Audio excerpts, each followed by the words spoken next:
What's going on, everybody? How we doing today? Welcome to Dubs Only Podcast, where we take dubs, never L's. It's your host, Brandon, joined by my co-host, YTC. What's poppin'? Yo. What's going down, everybody? Happy Wednesday. What's good, Joe? Yo, what's happening? Wednesday Happy evening. Wednesday. Yep. Listen, we got a few things to talk about today, like always. There's always something to talk about with sports. We got NFL. We got basketball's back. I'm happy to have Yes, that. sir. Fantasy football. We got some sports news. We got MLB playoffs, WWE. There's a lot of things to talk about, and that's what I love about sports. I know YC loves it too. Yes, sir.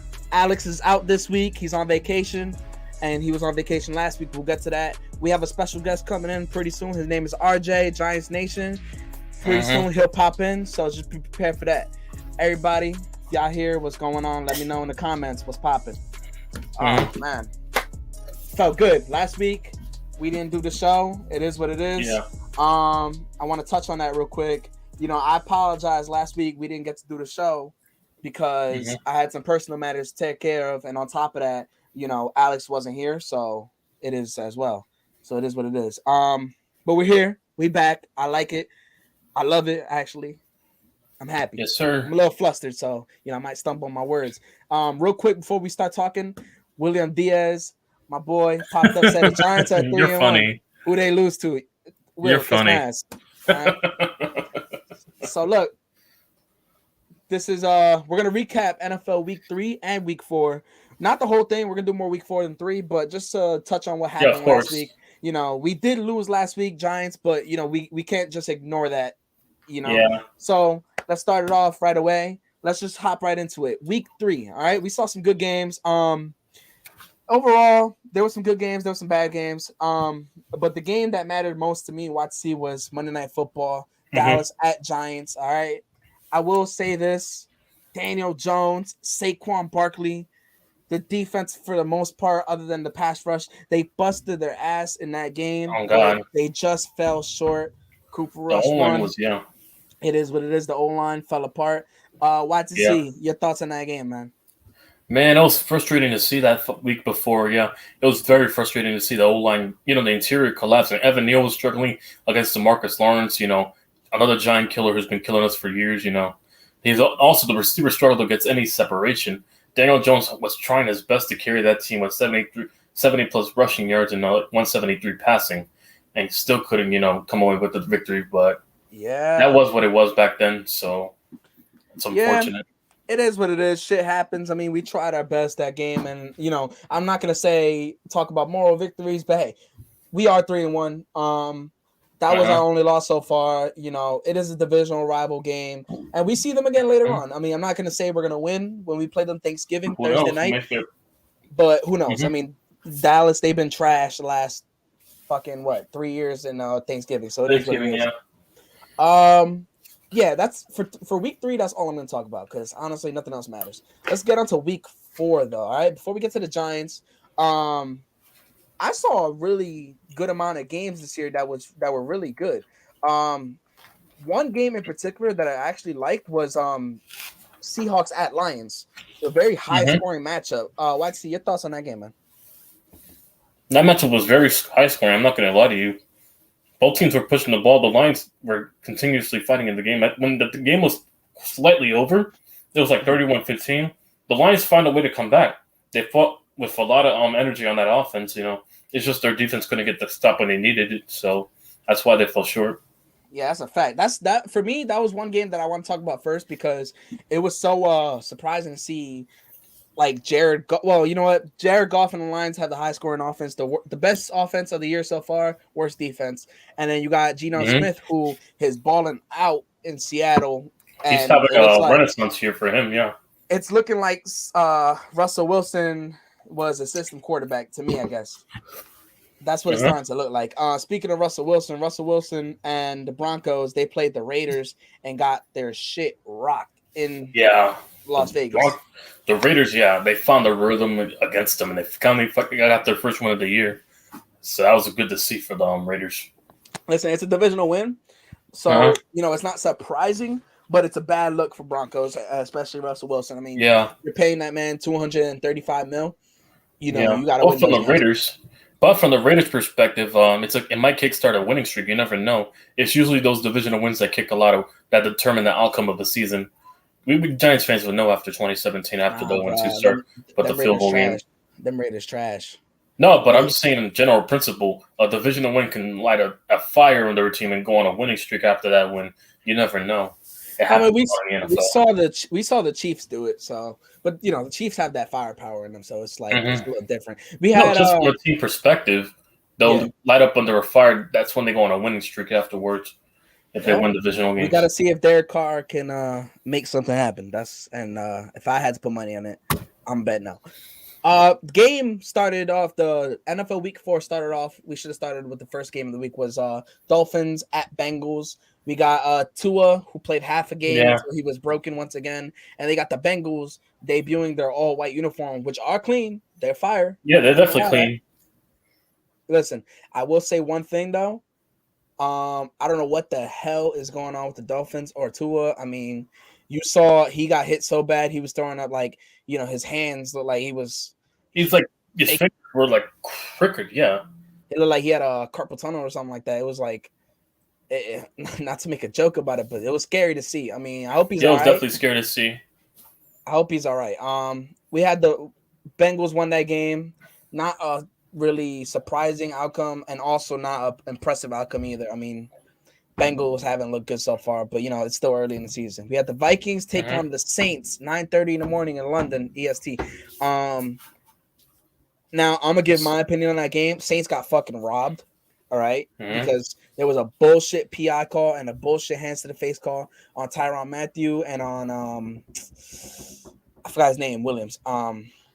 It's not Marcus Williams because he's not there anymore, but it's not Marcus, no. Yeah, no, it's another Williams, but yeah. Or at least Williams caught the pick, and then the dude next to him got the pick, the PI. I forgot what it was, but it was some bullshit. Vikings, honestly, they haven't looked good other than their last wins. Their last 2 wins, they still haven't looked good with those. It's just their defense that's concerning for me with the Vikings offense. I know they can put up points. It's just their defense is the bigger question mark if they want to make the playoffs. This week they put up 28 barely, and last week they put up 23 barely or 24, whatever it was. Matter of fact, I'll tell you right now, they put up they put up 28 last week, and this week barely. I mean, they were playing a horrible Detroit defense and only put up 28. I mean, Geno Smith put up 40 something. That should tell you something. That should tell you something about Kirk Cousins and the offense. We're looking at what was it? We already talked on Seahawks Lions. Jets Steelers. That was my upset of the week, and it hit. Jets beat the Steelers on the road. Zach Wilson caught a touchdown. What you think about that game? That was a really cool comeback from the Jets. Just a way for them to fight back and win this game. They might have something going on in New York. The other side of New York so far, it's been looking really good for the Jets. They've been able to play good defense, and it's just their offense has to be more consistent if they want to have a shot at any playoff conversations. And they took your money. They didn't take my money. I didn't bet on them. I thought you bet Steelers. Only the first half. They only took my money in the first half, not the entire game. Oh, well, yeah. Regardless, they still took your money. Fucking Jets. Yeah, okay. This is why we hate the Jets. Even then, they were my pick. Titans, Colts. Titans on the road. Indianapolis. Derrick Henry did Derrick Henry shit. Won me good points in fantasy, and the Colts continue to look awful. So other than that, Fugazi Chiefs win. They look awful. Yeah. Derrick Henry, like I said, did his job. It was just the Derrick Henry show. As far as like how the Colts look, I honestly don't even have an opinion on the Colts at this point. Matty Ice got to retire, and then the rest of the offense, man, like it's inconsistent at times. Like one game they look completely ass against the Jaguars, but then they had a good bounce back game against the Chiefs. But then the week after they get fucking ran over by Derrick Henry. It's just they might suck in divisional games all in general. You can't be losing divisional games and expect to win the division. You have to win those in crucial divisional games if you want to win your division. They've been losing a lot of divisional matchups early in the season. Braves fan, what's going on? Crazy Juice, what's going on as well? I will say, Braves fan, fuck your Braves. All right, Mets all the way, baby. Yeah, the Colts are way too inconsistent. You got Jonathan Taylor. I traded him in fantasy because he's been hurt, and then he can't produce against that line. That line is usually good, but right now they're doo-doo. and then like Matt Ryan, Mhm. like Pittman's hurt. Pierce hasn't been doing much. It's like a little nuts. Also, speaking of Taylor, he'll be out for Thursday Night Football. So yeah. Yeah, he's out tomorrow. Good thing I traded him before that. So I managed to get away with robbery. I got Dalvin Cook and everything, but I'll get to that later on. We got the Chargers and the Texans. I actually picked the Texans game, and it looked like they were going to win at one point. But the Chargers are the better team. Yeah, the Chargers pulled away at the second half. They pulled away, yeah. Chargers are the better team. They won 34-24. Nothing Eckler much had there. a 2-touchdown performance, so that's good to take away from his performance in that game. Finally. Damian Pierce actually put up a good fight too. I mean, we were looking at him for the last few. He's been proving himself so far for the last couple of weeks in the Houston. Yeah. He's the only bright spark from that 0-2-1 team. Yes, sir. Forget about Rex Burkhead. We got the Browns and the Falcons. Didn't you pick the Falcons in this game? Yeah, I took the Falcons as an upset, and I won that upset right there. He was right. 23-20. Falcons win at home. What do you think about it? It was a toss-up game. It could have been anyone's game. That game was back and forth. They both had like 4 league changes within the one game, so it could have been anybody's game. But I guess the Falcons managed to pull away. What do you think about the Falcons, though? They've been. I'll say one thing. They're a little slightly better than what I thought they were going to be. Oh, we thought they were the worst team in the league with Chicago. Yeah, exactly. They're actually better than what we anticipated.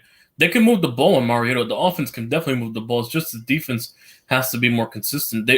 And also the run game. They're one of the best run games in the league, so it helps the offense a lot. They're actually 4th in the league in running. Yeah. So it helps out a lot with the run game. That's a fact. We got the Commanders at Cowboys, or the Commies versus the Cow Bitches, the Cowgirls. We got the Cowboys winning 25-10 at home. No shocker there. Washington's horrible. I mean, yeah, Washington they struggled on offense to put up a lot of points, and Carson Wentz is turning the ball over a lot. Clearly he's not the guy moving forward. If he keeps playing like this for the next couple of weeks, moving next Sunday against the Titans and other teams like that, I expect a quarterback change pretty soon for Taylor Heineke or Sam Howell. So I expect that to happen if he his play declines and the offense doesn't put up any points. Hey man, the person that's on my comments right now, I don't know your name, but what's popping, man? If we're talking football, well, we call it soccer, but football. If we're talking football like that, European, we'll get into that later on. We got a few things to talk about that as well. We cover a bunch of things. We cover NFL, baseball, basketball, soccer, or Premier League, champion, all that. So it's just, we're waiting on the schedule. Pretty soon we're going to be looking at the World Cup. So, yo, man, subscribe, man. Like the video. Oof, I popped my neck. Jesus. Anyway, go ahead. Yeah, subscribe. You'll be able to see more of that content later on as far as the schedule goes. William. Hey, Will, kiss my ass, all right? Kiss my ass. Will, you're a Cowboys fan, you're a Celtics fan, and you're a Dodgers fan, I guess? I don't know what the fuck you are. Listen. Tell me that's the biggest bandwagoning there. I don't know, bro. Fuck, he's a Celtics fan. Fuck him. I mean, he's been a Celtics fan forever. Celtics, Cowboys, and Dodgers because they have a lot of titles. That's clearly the bandwagon right there. Well, he doesn't really watch that much football or baseball, but like he chose those teams or whatever. But Celtics, he been following for a minute. Fuck your Celtics, bro. You know what? Kiss my ass. James West. Oh, agree. Oh my you spell agree wrong, but with the title, like everyone agrees. Listen, James West, thank you for joining. Subscribe to Dubs Only Podcast, like the video, and kiss my ass. You're a Cowboys fan. But what's popping though? Good, thank you for joining. David, what's up, David? David, what we call him, Poontang. The Poontang clan leader. Yeah, that's the man leader right there. He looks like Sal from what the fuck? Saul. No, he looks like Breaking Bad. Breaking Bad. He looks like Saul from Breaking Bad. Walter from Breaking Bad, yeah. But so the Cowboys, no surprise, they won that game. The Commies are just horrible. The Commies are horrible. Yeah, just the overall team. They're gonna probably finish last in our division, to be honest. Jaguars at Philly. This game pissed me off. Jaguars were as a Giants fan, that game pissed me off. I thought the Jaguars were gonna completely blow them up until they choked the lead after being a 14-0. They completely folded in the second half. And then they lost 29-21.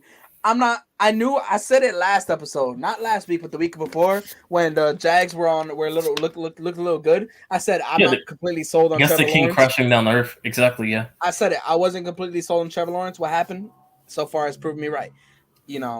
And as far as the Eagles, I mean, they play the Cardinals, be the real team. That's all that matters to me. Yeah, well, if they beat the Cardinals, then it's going to be high popping. If they beat a team like the Cardinals with a good offense over there. Even then. I mean, they play the Cardinals on the road, I think. Yeah, they're So we'll going see. to Arizona. They're traveling We'll to see. Arizona, yeah. Speaking of choke leads, we got the Bills beating the Ravens 23-20 in Baltimore. Ravens, oh my God, I can't even get. They were up Oh, yeah, 20. that was hilarious to see. They were up like either Lamar, 20-3 or 20-7 or 20 they blew nothing. a 20-3 lead at the half with no 20-10 lead at the 20-10 half. It lead. was against the Bills. Looking just like the Chiefs, looking just like the Niners against the Chiefs in the Super Bowl. Horrible. They blew a 10-point lead in the second half, and that was yeah. It was horrible. That goes to show you the Ravens are very undisciplined. Listen, it was horrible to watch that. I mean, Lamar Jackson's the man, but you know he could have put some more points up. Yeah, but no, that goes to show you, and also because Lamar, that was horrible play calling from Lamar. No, decision making from Lamar in the end zone. You know, Well, on the pick, it has to be a better play calling in the red zone. on the pick. Yeah, when he threw the pick, when they had a chance to Nah, come back and win the game. I can't put that on Lamar because the play call was horrible and the play was already dead by the time he was scrambling. He just had to force it because it was already fourth down anyway. So I'm not blaming the pick on him or whatever. But I will say, Lamar, you know, you want the money, you got to win these games. That's just that simple. Yeah, you got to win these crucial games, exactly. Speaking of winning games, in your conference against Josh Allen. The Cardinals probably got their head out their ass now. They beat the Panthers 26-16. I will say in the beginning of the game, they were struggling and they looked bad. I mean, Kyler threw that pick six, and I thought the Panthers were Kyler threw a pick six to that Louvu dude. That was a horrible pick six from when I saw the highlights. But I will say that the Cardinals did well manage, in the second half to come back once that offense found the rhythm. It's only going to – they found something with Hollywood Brown. I'll tell you that much. Hollywood Brown's playing way better than he did in Baltimore so far from what I've seen. I mean, I knew it was going to work out when I drafted him in fantasy. No, but he's a much useful receiver now than he was in Baltimore because now the offense is receiver reliant compared to the Ravens when he was there. So yeah, he's going to definitely see a lot of targets moving forward. Even if DeAndre Hopkins comes back, he'll still be a vital part of that offense. And given his injury history, so yeah. Hey, next game we got to talk about is the Patriots and the Packers. All right, 27-24 in overtime. Packers win at home. This was ugly. It was a close game back and forth, but it was ugly to watch that game because. Yeah, it was from the Packers' perspective. Somebody like Aaron Rodgers about to lose to Brian Hoyer and Bailey Zappi. Yeah. It was the backups in New England, 2 and 3. Like it was. No, but this Bailey Zappi looked really nice. I'm not gonna lie to you. He did look inconsistent, but that was his first actual game in the NFL. Coming in as a backup. But from what he did, he actually played pretty well. In the second half, once he got the rhythm going, he had a couple of touchdowns to Hunter Henry, I believe, and started moving the ball in the rhythm. Hey, and that defense still played pretty well in New England. Will says the Celtics are winning the finals this year and the Cowboys winning the Super Bowl. Look, Will, we'll talk more about your Celtics later on. We got to talk about basketball into his sports world, all right? So cram it. Now, as far as the Packers go, they didn't look that great. And it gives me a little optimism to play them in London. I'm not saying we're going to win, but we'll get to that when we get to that. Let's go Chiefs-Bucks, all right? Chiefs won 41-31, but don't let the score fool you. It wasn't that close, all right? The game was over by – Yeah, they had garbage. They put up those points in garbage time, yeah. The game was over in the first 2 plays of the game. I mean, it was a turnover? And then it was a turnover and a Travis Kelce touchdown like in the first 2 minutes, and then they scored. Yeah, they were up 41. They were up 41-17, but then they put up 14 points in garbage time. That's what they did. It wasn't that close. Tom Brady, man. We'll get more. We'll get more into you later on. You got some stuff going on, but like that was a bad showing for the Buccaneers. I mean, they were originally they were the team to beat, but now it's not looking like that. I'm not gonna lie to you. I hate to admit it, but the Eagles might actually be the team to beat now. And I hate to say it. They're the only proven team so far that's come out the wood because the Rams have been struggling on that O-line. They lost to the Niners on Monday night, which we're going to get to now. Listen, this is Antonio Brown's fault. That also, not only that, but the fact, here? Yeah, I hear you. But yeah, that sucks to hear. I'm not going to lie to you. Well, we'll get to that. We'll get to that in Sports World. So after that last game, Monday Night Football, we got the 49ers beating the Rams at home 24-9. Speaking of bad teams, Rams, man, I will not bet on you after week 1, that performance, and I would not root for you to win after last But Monday's yeah, performance. after they let the Niners, who were also struggling at the offensive line and That was struggling to bad. find a rhythm, you let That the was Niners bad. get a rhythm on offense. They weren't even that much rhythm on offense against the Bears and Seahawks. No, Broncos game. That offense was struggling, but when they played against the Rams, it seems like Kyle turned into fucking prime fucking Gibbs or some shit or whatever offensive coach you can think of and was cooking Yeah, all over that Rams yeah. defense. Look, the Rams, I will say this. This is that simple. The Rams, dude, they take Super Bowl hangover to a whole nother. They're playing like they're actually hungover. That's what it is right now. It's that bad. They do not look good. Cooper Kupp looks like a monster, but that's Cooper Kupp. I mean, Yeah, he's the only one that yeah. produced. He's the only thing on offense they have going. They can't Now, get an established run game with Akers or GC, Henderson. I want you to say the stat you told me right before this live. You told me about Cooper Oh Kupp. yeah, this is a hilarious stat. Cooper Kupp. There was a stat line, right? Cooper Kupp has more receptions than Justin Fields has completions at 42 to 34. And speaking of Justin Fields, we got the best game of the week once again. Bears losing on the road to the to the Cowboys. Fuck, I keep saying that. Bears on the road to the New York Football Giants, 20-12. All right, it was a very game. It was a sloppy game. It was a very sloppy game as expected. I expected it to be very sloppy since both offenses coming in couldn't push the ball deep. No, they couldn't push the ball on it consistently because both offenses were ranked near dead last on passing. Mm-hmm. 30 and 32 when pushing the ball. Yeah, no, it was a very sloppy game. And as far as the Bears go, that offense is putrid. I mean, their defense wasn't much better because we rushed the ball. We get 200 No, they yards. could have stopped the run. The one thing, and also our O-line must have played really well because the Bears usually blitz. The Bears normally against other teams will get pressure all over the defense. That was the only bright spot they had. But once they went up against Evan Neal and Andrew Thomas, Evan Neal had a great bounce back game, and Andrew Thomas put Robert Quinn on lockdown. Yeah, man. They only got one sack as well. Hang on. They only had one sack as well.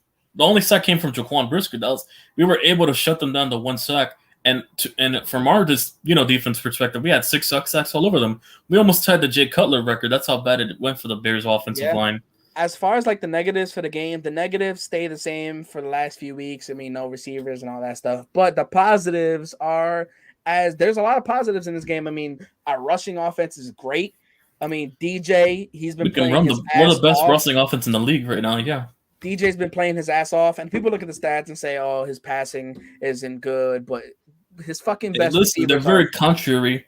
People would say on a contrary belief, basically, if he puts up immaculate numbers but he doesn't win games, people will discard it. But if he puts up not so flashy numbers but still manages to win the game, it's the opposite, vice versa. His best At this point, they're just biased. His best receiver are Richie James and David Sills. His inside of the line can't block, and the dude has to run. No, his best security blanket is Daniel Bellinger. That's also his best target right there.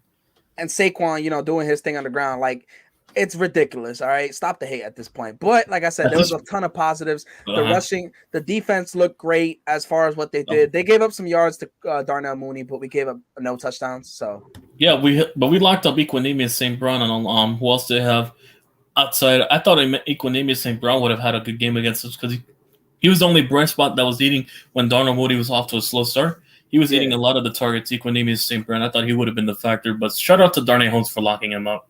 Be real though. If Joe Judge was our coach, though, you think we win that game? Hell no, we would have lost. Of course, exactly. We don't win that game without Brian. No, because the thing with Dable is he knows how to game manage these game-winning drives. So far, when it's come down to the wires, we've been winning a lot of these games when it's down to the wire. Outside of the Cowboys game, at least. But yeah. For sure. I mean, like I said, Joe Judge doesn't win the shit with that. I mean, and like I said, DJ and Saquon, they're carrying us to wins right now. I mean, that's just how it is. A lot of people disagree, but I really don't care. Yeah, as long as you put him up. Hey, listen, I don't care if DJ has to throw for 80 yards, 70 yards, or even 50 yards. But if he has 150 on the ground and still manages to win the game, that's all I need from him. That's all I need. Yeah, as long as he completes the winning. Overall, it was it was a good game to watch for Giants. I mean, like I said, it was back and forth. I mean, As far as injuries, no, it wasn't great because we saw a few people go down. Most importantly, we saw Evan Neal. He hurt his neck in the game, so we got to figure out what's happening there. We don't really know too much about that. Read this. I'm gonna read you the stat line right now. Look at this on NFL Fox. Sunday marks the first time that the Packers and Giants will play, and both teams will have a winning record in London. Ain't that something? Yeah. Hey, listen, I'm confident about London because like I said, we have a winning record. I mean, we're also technically undefeated in London, so that's a slight amount of hope you can have at that point. For sure. But yeah, Daniel Jones also got hurt in the game. He hurt his ankle. I think he sprained it or whatever. It was something. Yeah, but he's been looking really well in practice. I saw him in practice today. He looks really well, so I think he'll be playing on Sunday. Tyrod Taylor came in. Tyrod Taylor, he tried to do whatever he wanted. He ended up leaving the game with a concussion. But hey, he took a nasty hit. He did dove for a first down, so I mean he took a nasty hit in the wrong angle. Yeah, he put his body on the line for us, so I respect Tyrod for that. I respect Tyrod as well, but I will not respect us throwing a careless pick to Darius Slayton. That's what I will do in the double coverage. That was some bullshit. But after that, I mean, I don't question Tyrod's ability to throw deep. It's just the accuracy and the timing when you see double coverage on the route. There was another fucking long pass to Darius Slayton. Yeah, sure, it was a PI, but he still dropped the shit. I mean, he could have caught that so easy. It's whatever. It's Darius Slayton. Are we surprised? But look, let's get to the next segment. Tomorrow night, Thursday Night Football, baby. We got the Broncos taking on the Colts. What do you think? Indeed. I'll be watching that game. I'll be hosting that game up on Thursday night. It's going to be interesting to see because there's no Jonathan Taylor in this game. So it's going to be interesting to see what the Colts do on offense, to account for him not being around. Since Naeem Hines and Latavius Murray are going to be probably sharing snaps in that game. And I expect receivers to get open too with Michael Pittman, Paris Campbell, and Mo Alley-Cox. The Colts on the road against a bad team. They're a bad team. Both teams are horrible. But give me the Broncos easily. I mean, the fucking Colts have too many injuries that matter, like Jonathan Taylor's not being there. It's a 50-50 game. I wouldn't be shocked if the Colts actually won this game, but I think the Broncos will win because Russ is a better quarterback than Matt Ryan in terms of game managing, game-winning drives. I'll give it to Russ on that one if it comes down to the wire. I'm only giving it to them because they're at home. That's really it. And also it's hard to win a Mile High. Yeah. So, yeah. That's pretty much all I want to talk about for Thursday Night Football because the game doesn't really interest me too much. It's just, I know. Of course, I only have betting. Only way I'm interested because I have betting props in this game, but that's about it. Which we'll get to. Of course, I'll sound excited because, I mean, obviously I love football, but, it's nothing to be excited about. Yeah, but we got week 5, though. We got some week 5 predictions to go through. So, yeah, started off with Colts, Broncos. I'm taking the Broncos. You're taking the Broncos? Broncos, yeah. All right. We got the Lions and the Patriots. Patriots at home. Who you got? Give me the Lions. Yeah, give me the. Actually, you know what? I don't know. Give me the Patriots. I'll take the Lions. Give me the Patriots at home. All right. I'm going to take the Lions on this one. I feel like the Lions should win this game, but give me the Patriots at home. We saw what Belichick did with fucking Zappy and Hoyer last week. Bailey Zappy looks really nice. This game could be close, but I think the Dolphins have the Lions have a much better offense in this game, so I think they'll be able to win in a shootout if it comes down to that. But the problem is they have no defense. I know that is true. They have the best offense, worst defense. Yeah, but the Patriots have been struggling on offense before outside of the Packers game, so it might just be I can't rely on the Patriots offense. Yeah, for sure. What else we got next? All right, so we got the Chargers at Browns. Give me the Browns. Give me the Chargers. Give me the Chargers. All right, give me the Browns at home. I think the Browns, they've been doing the best they can without Deshaun Watson, but I think they've been holding it down. They haven't been a bad football team. They've shown. I mean, Nick Chubb's is the second best running back behind Saquon Barkley right now. If you want to debate it the other way around, that's fine. But Nick Chubb is definitely a monster. Kareem Hunt in that backfield as well. Brissett throwing to Mari Cooper and what's his face, Peoples-Jones and Njoku if he's there. I mean, Brissett's been spreading the ball around. That's one thing I'll give Brissett. I think the Chargers should be able to win this game, but give me the Browns. They're at home. And I like them in this game. I mean, the Chargers, they haven't looked that consistent over the last few weeks. I mean, they were struggling with the Texans last week. Speaking of the Texans, we got the Texans at Jaguars. Who you got? Texans at Jaguars. Give me the Jaguars. They've been a well-oiled team, and they're at home right now with these divisional games. I wouldn't be shocked if the Texans came back and win this game, but I will give it to the Jaguars because they have a better coaching staff than what they have in Houston right now with Doug Peterson. Give me the Texans. Divisional. There's three of them are going back against each other. Give me the Texans. The divisional round, divisional playoff. Divisional game, and I think the Texans aren't. They're not the worst team, and I just think Trevor Lawrence, man, he's overrated. I mean, look at that show from last week, man. It was bad. So, I know it was, but I think they'll be able to manage to sneak one against at home. I think give me Money Mills, man. We got the Falcons at the Buccaneers. Who you got? Give me the Bucs at home. I wouldn't be shocked if the Falcons win though, but I think the defense will bail them out into a low-scoring game. Yeah, Bucs at home. I mean, the Bucs, like I said, Brady has a defense like always, but yeah, I just can't see the Falcons winning that game in Tampa. I mean, I wouldn't be surprised, but I'm not. I wouldn't. Yeah, I know. I wouldn't put money. But I'm gonna play safe and take the Bucs at home. Yeah. William, kiss my ass. He said, "I'm a root for Green Bay on Sunday." We'll get to that. We got. I'll be rooting for a certain team in the 4 o'clock, but yeah. Yeah, for real. We got this. We got the Steelers and the Bills. Give me the Bills. Steelers. Give me the Steelers. No, not Steelers. No, the Bills. Give me the Bills. They're awful at home. No, they're awful on the road. The fucking Steelers, and also the Steelers in general have been awful. Listen, I'm gonna say one thing. Last year, Week 1, Steelers pulled off the upset against the Bills, and they look good doing it. This year, the Steelers, their defense is still eating. Their offense, yeah, it's struggling, but you know what? The Bills haven't looked good last week because they were. No, down. the way they were fighting back, the way they fought back. Yeah, but the last 2 weeks they didn't look that good. The Steelers, they're looking decent to me. But nah, fuck that. Give me the Bills. You think I'm gonna pick the Steelers? Get the give me the Bills. Steelers have been awful, yeah. Josh Allen gonna smoke them. I mean, Steelers, they can't score. They can't do shit on offense. I mean, it's ridiculous. I said this last episode. This has to be coaching at this person. I mean, at this point, it has to be coaching because that offense has talent on it. Yeah. I mean, Mike Tomlin just only does good with the defense. It's ridiculous. I guess David. Mm-hmm. David said Brady on the decline, so is Dak. Yeah, I mean, fuck both of them at this point. I mean, Brady, you know what? I fuck Dak Brady, so now fuck Brady. Fuck Dak, though.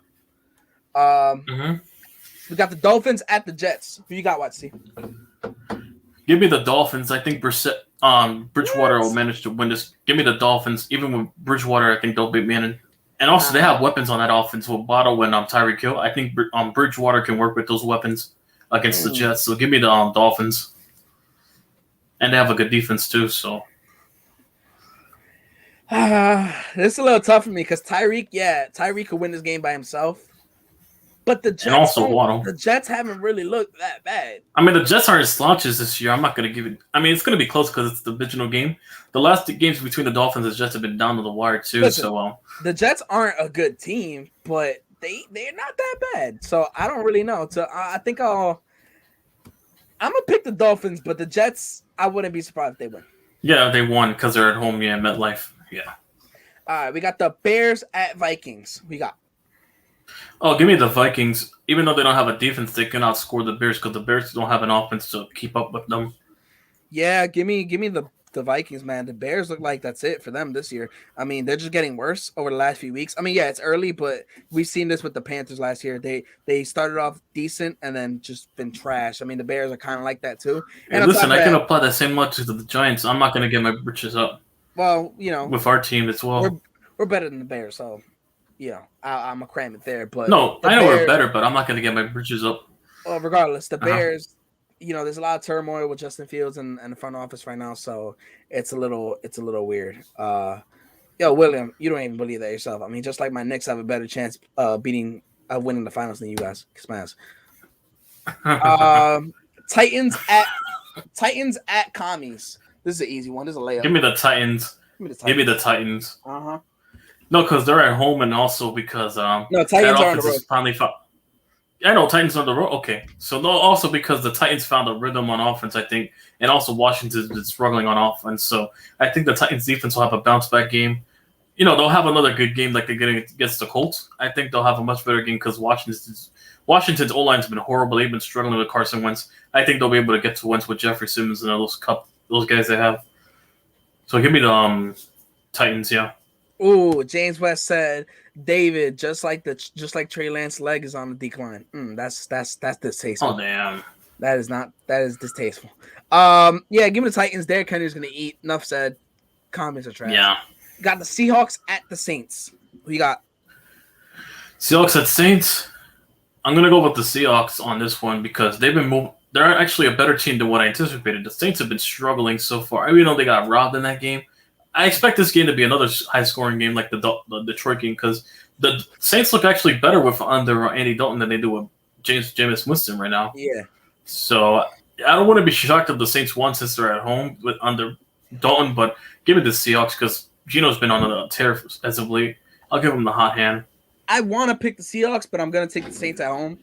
I mean, for obvious reasons. One, because, they're at home. And two, because, the Seahawks, we've seen the Seahawks be good the first few weeks of the season, then be trash. I mean, with Russell Wilson and Geno Smith, I mean, I don't think this is any different. Not saying that they're going to do trash this year or these weeks or Geno Smith's going to be trash, but I just don't see them beating the Saints in the Thunderdome.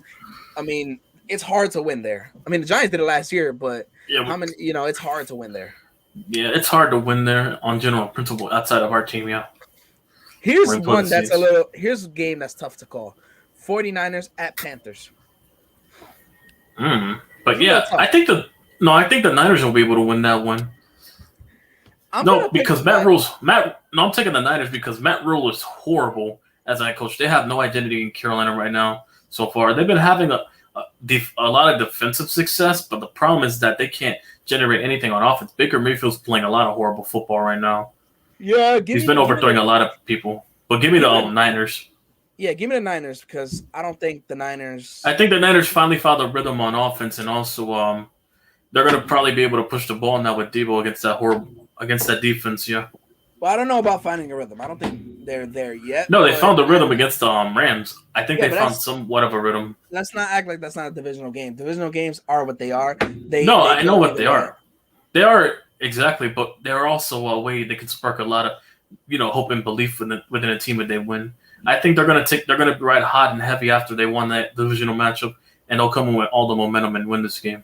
David, give me the Niners. David, coming at the defense of Trey Lance saying James West, they're talking shit, and then the shit you don't talk. Take 5, asshole. Yeah, you know what? That's true. That's why I said that's very distasteful. I mean, hey, jokes are jokes to me, so I can't say much, but I will say that was it was out of pocket. Yeah, but hey, you're gonna defend your team. That's what you gotta do. Michael, what's popping, Michael? He said, are we going to talk about Extreme Rules? So I'm very excited for White Rabbit. Yeah, we're going to talk about Extreme Rules later on. We'll get to there. Yeah, we'll get there later in a later segment. And then he asked also, he said, and I agree, we will lose, but I hope we beat the Vikings. I wouldn't be surprised if you guys win, but at the same time, I don't see you guys winning because Vikings are home. I had it a close game because the Vikings don't have a defense. I had it like 27-23. They might be able to put up 23 because the defense is horrible in Minnesota compared to our defense. That's why. They said 49ers are going to smack the Panthers. I'm not going to say they're going to smack the Panthers. I agree. I give them a W. Now, here's a game that we're going to watch closely. We got 425 Eagles at Cardinals. I'll be watching both of those games closely on the ticker and on screen. Take your pick, dog. I don't think Arizona is not going to beat the Eagles. The Eagles have been on a tear. I think I want the Cardinals to win, but being realistic as a fan, I think the Eagles will win that game. The Eagles' offense has been pushing the ball a lot. The Cardinals struggled against the run a lot against McCaffrey. They struggled the week before that. I think Josh Jacobs. They struggled with McCaffrey. They also struggled in the Week 1 matchup. They've been struggling a lot to stop the run. And I need to before I make a decision. I need to see the spread in this game because it's this. That's what we have the betting segment for. I'm torn on this game because the Eagles, as they're not all that, but at the same time, they're not. But I want to be shocked if Arizona won because Kyler Murray usually plays well against them. He played the last 2 meetings. He went up against the Eagles. He beat them, I think. Well, Vegas is. I know we're talking about betting later on, but Vegas is actually saying -5.5 for the Eagles. If I'm a betting man, I'm taking the Cardinals plus 5.5 just because the spread is that game's closer than what Yeah, people that game should be close in a field goal game. It would come down to a field goal because Kyler plays well against the Eagles for every time he plays them. I'll give him that much, yeah. Will Diaz said AEW better than kiss my ass. Yo, he just loves saying bad. I really don't care. Takes. He said, Michael says, I won't be shocked if the Bike Queens are inconsistently bad like the Queen of England too far. Oh, wow. And then anyway, David Manu said the guy that ran into the field during Monday Night Football has filed a police report. I hope you're right, Michael. I hope you're right. So the man that ran into the field filed a police report against Bobby Wagner. That is sad. Yeah. Give me 2 but seconds. Yeah, I'm hoping you're right, Michael. I hope you're right. I mean, for now, I'm giving it to Eagles, as a realistic fan, the way, they're lined up on paper, how they line up against Cardinals as a roster. So I took them by the numbers. So for that pick, I went by the numbers with the Eagles over the Cardinals. My apologies. So, yeah, that's my pick, the Eagles. All right. But I'm rooting for the Cardinals. Yeah, you know what though? I'm picking the Eagles, but it's got to be a lot closer than that because minus 5.5 is ridiculous. I mean, it's closer than that. Come on, the Cardinals aren't a great team, but that offense—they're not that bad as people think they are. Exactly, the offense still definitely. It's just they can't get off the first half starts. That's the only problem the Cardinals have been having for the first 4 games of the season. We got the Cowboys at the Rams. I'll give you that. Give me the Rams. All right, go ahead. Give me the Rams because I think after that loss they're going to be fired, and plus they're at home. And the last time the Cowboys went to SoFi, didn't they lose to them the last time they went to SoFi? And I think the Rams defense is going to get some Cooper Rush now because Washington's defense is not all that like they played last week. Our defense barely contained them, but that's because our secondary gave up. But I think because after what happened last week, they're going to want to get the revenge at home. I think they'll be able to. And also, McVay's a better coach than Mike McCarthy right now, so he'll find a way to get a game-winning drive. Yeah, man. I think the Rams. I just think the Rams got their number. Honestly, that's what it is. Yeah, exactly. They beat them the last couple of meetings they played them. The Cowboys. Yeah, they've had their number, so I'll take the Rams. Yeah, the Rams got their number out. To be honest, I mean that's just how it is. The last time they saw them. What was the last time they saw them? Was in Jerry World actually, and they Jerry World, and also in SoFi, they beat them in SoFi as well. The first year they had SoFi, yeah. Yeah, so I'm not really. I give me the Rams. James West might like. He's not gonna like that, but whatever. I don't care. We got the Bengals at the Ravens. That is kind of a tough one because that was a hard one for me to pick in that one. That was a toss up. I'll start it off. I think. But give me the Ravens. Give me the Ravens for some weird reason. I'll take the Ravens. They're at home. That's the only reason I'm picking them because they're at home. They're at home, and also the Bengals have been struggling on offense. The O-line still can't protect. But you never know with these divisional games. You never know, man. Bengals are a bad team, but the Ravens are at home, and they're a better team. But at the same time, Joe Shiesty owns Lamar Jackson, so. Yeah, Joe Burrow. Yeah, he's been having his way with the Ravens the last couple of meetings. But it's a coin toss. This game is a good coin toss. Whoever side you pick, you have a good value point for each side to pick on this. But for my side, I go with the slight, 55/45 percentage for the Ravens winning. So, you the Ravens. Plus, I hope they win that so they can get a letdown against us. Monday Night Football. Yeah. We got Monday Night Football prime time. We got the Raiders at Chiefs. Oh, give it the Chiefs. That's an easy one. They're at home. The Raiders have been awful all year. Outside of that one win, they've been really awful in terms of offense. Derek Carr. I'm not gonna lie to you. The Raiders, they had the Chiefs number over the last few years, and in one game at least they split with them, but they are awful. So give me the Chiefs. Well, yeah, give me the Chiefs. They're at home right now, so yeah. And now the best game of the week, 9:30 a.m. Sunday. We got Giants and Packers in London. Now, I'm just gonna start by saying this. No, I am not taking the Giants to win this game because me neither. The Packers are the better team. But if they win, I won't be surprised. It's a neutral field. We've been undefeated at London, and the Packers struggled against a backup quarterback. So whether we play our backup or DJ, what I think it'll come down to? What's up? I think we might actually make this game closer than what people anticipated it to be. But I think the Packers will win on the final drive like a field goal. I wouldn't be shocked if it comes down to that. on the final drive. Because they're gonna Rodgers load. drags on We're the gonna. field. The only way we're winning this is if we fucking pass the ball. And Yeah, that's just I not mean, gonna happen. also it's relieving news to see that Daniel Jones is likely going to play on Sunday. That's a good relieving sign right there. Hey, as long as he stays healthy, I do not care. I hope The only way we're going to be able to beat the Packers is if we control the clock against them and keep Rodgers off the field as much as possible and get our pass rush against them. It's Green Bay right now -8. Yeah. No, but I'm taking the +8. The Giants will make it closer than it actually is. I'm going to take that definitely Giants taking the +8. +8. I'm definitely taking the +8, but I say we still lose the game field goal. Yeah, I know we will, but I think our defense will keep it one possession for sure. Let me see. I had the Giants losing on, I think it was what was it, 27-17? I think they'll get like 10 points, like run away with the score. We got it might be close West. for like the first half. We got and James West. Run away. We got James West and Michael in the comments right now going at it. It might be 20-27, something like that. You're like a 7-point game, like a 20-27, or somewhere around there. I think, like I said, if we don't pass the ball, we're not winning. I mean, who's our Richie James? No, I had us getting 2 rushing. I had Saquon actually getting 2 rushing touchdowns and 2 field goals for us. So yeah. I mean, it sucks not to pick my team, but it is what it is.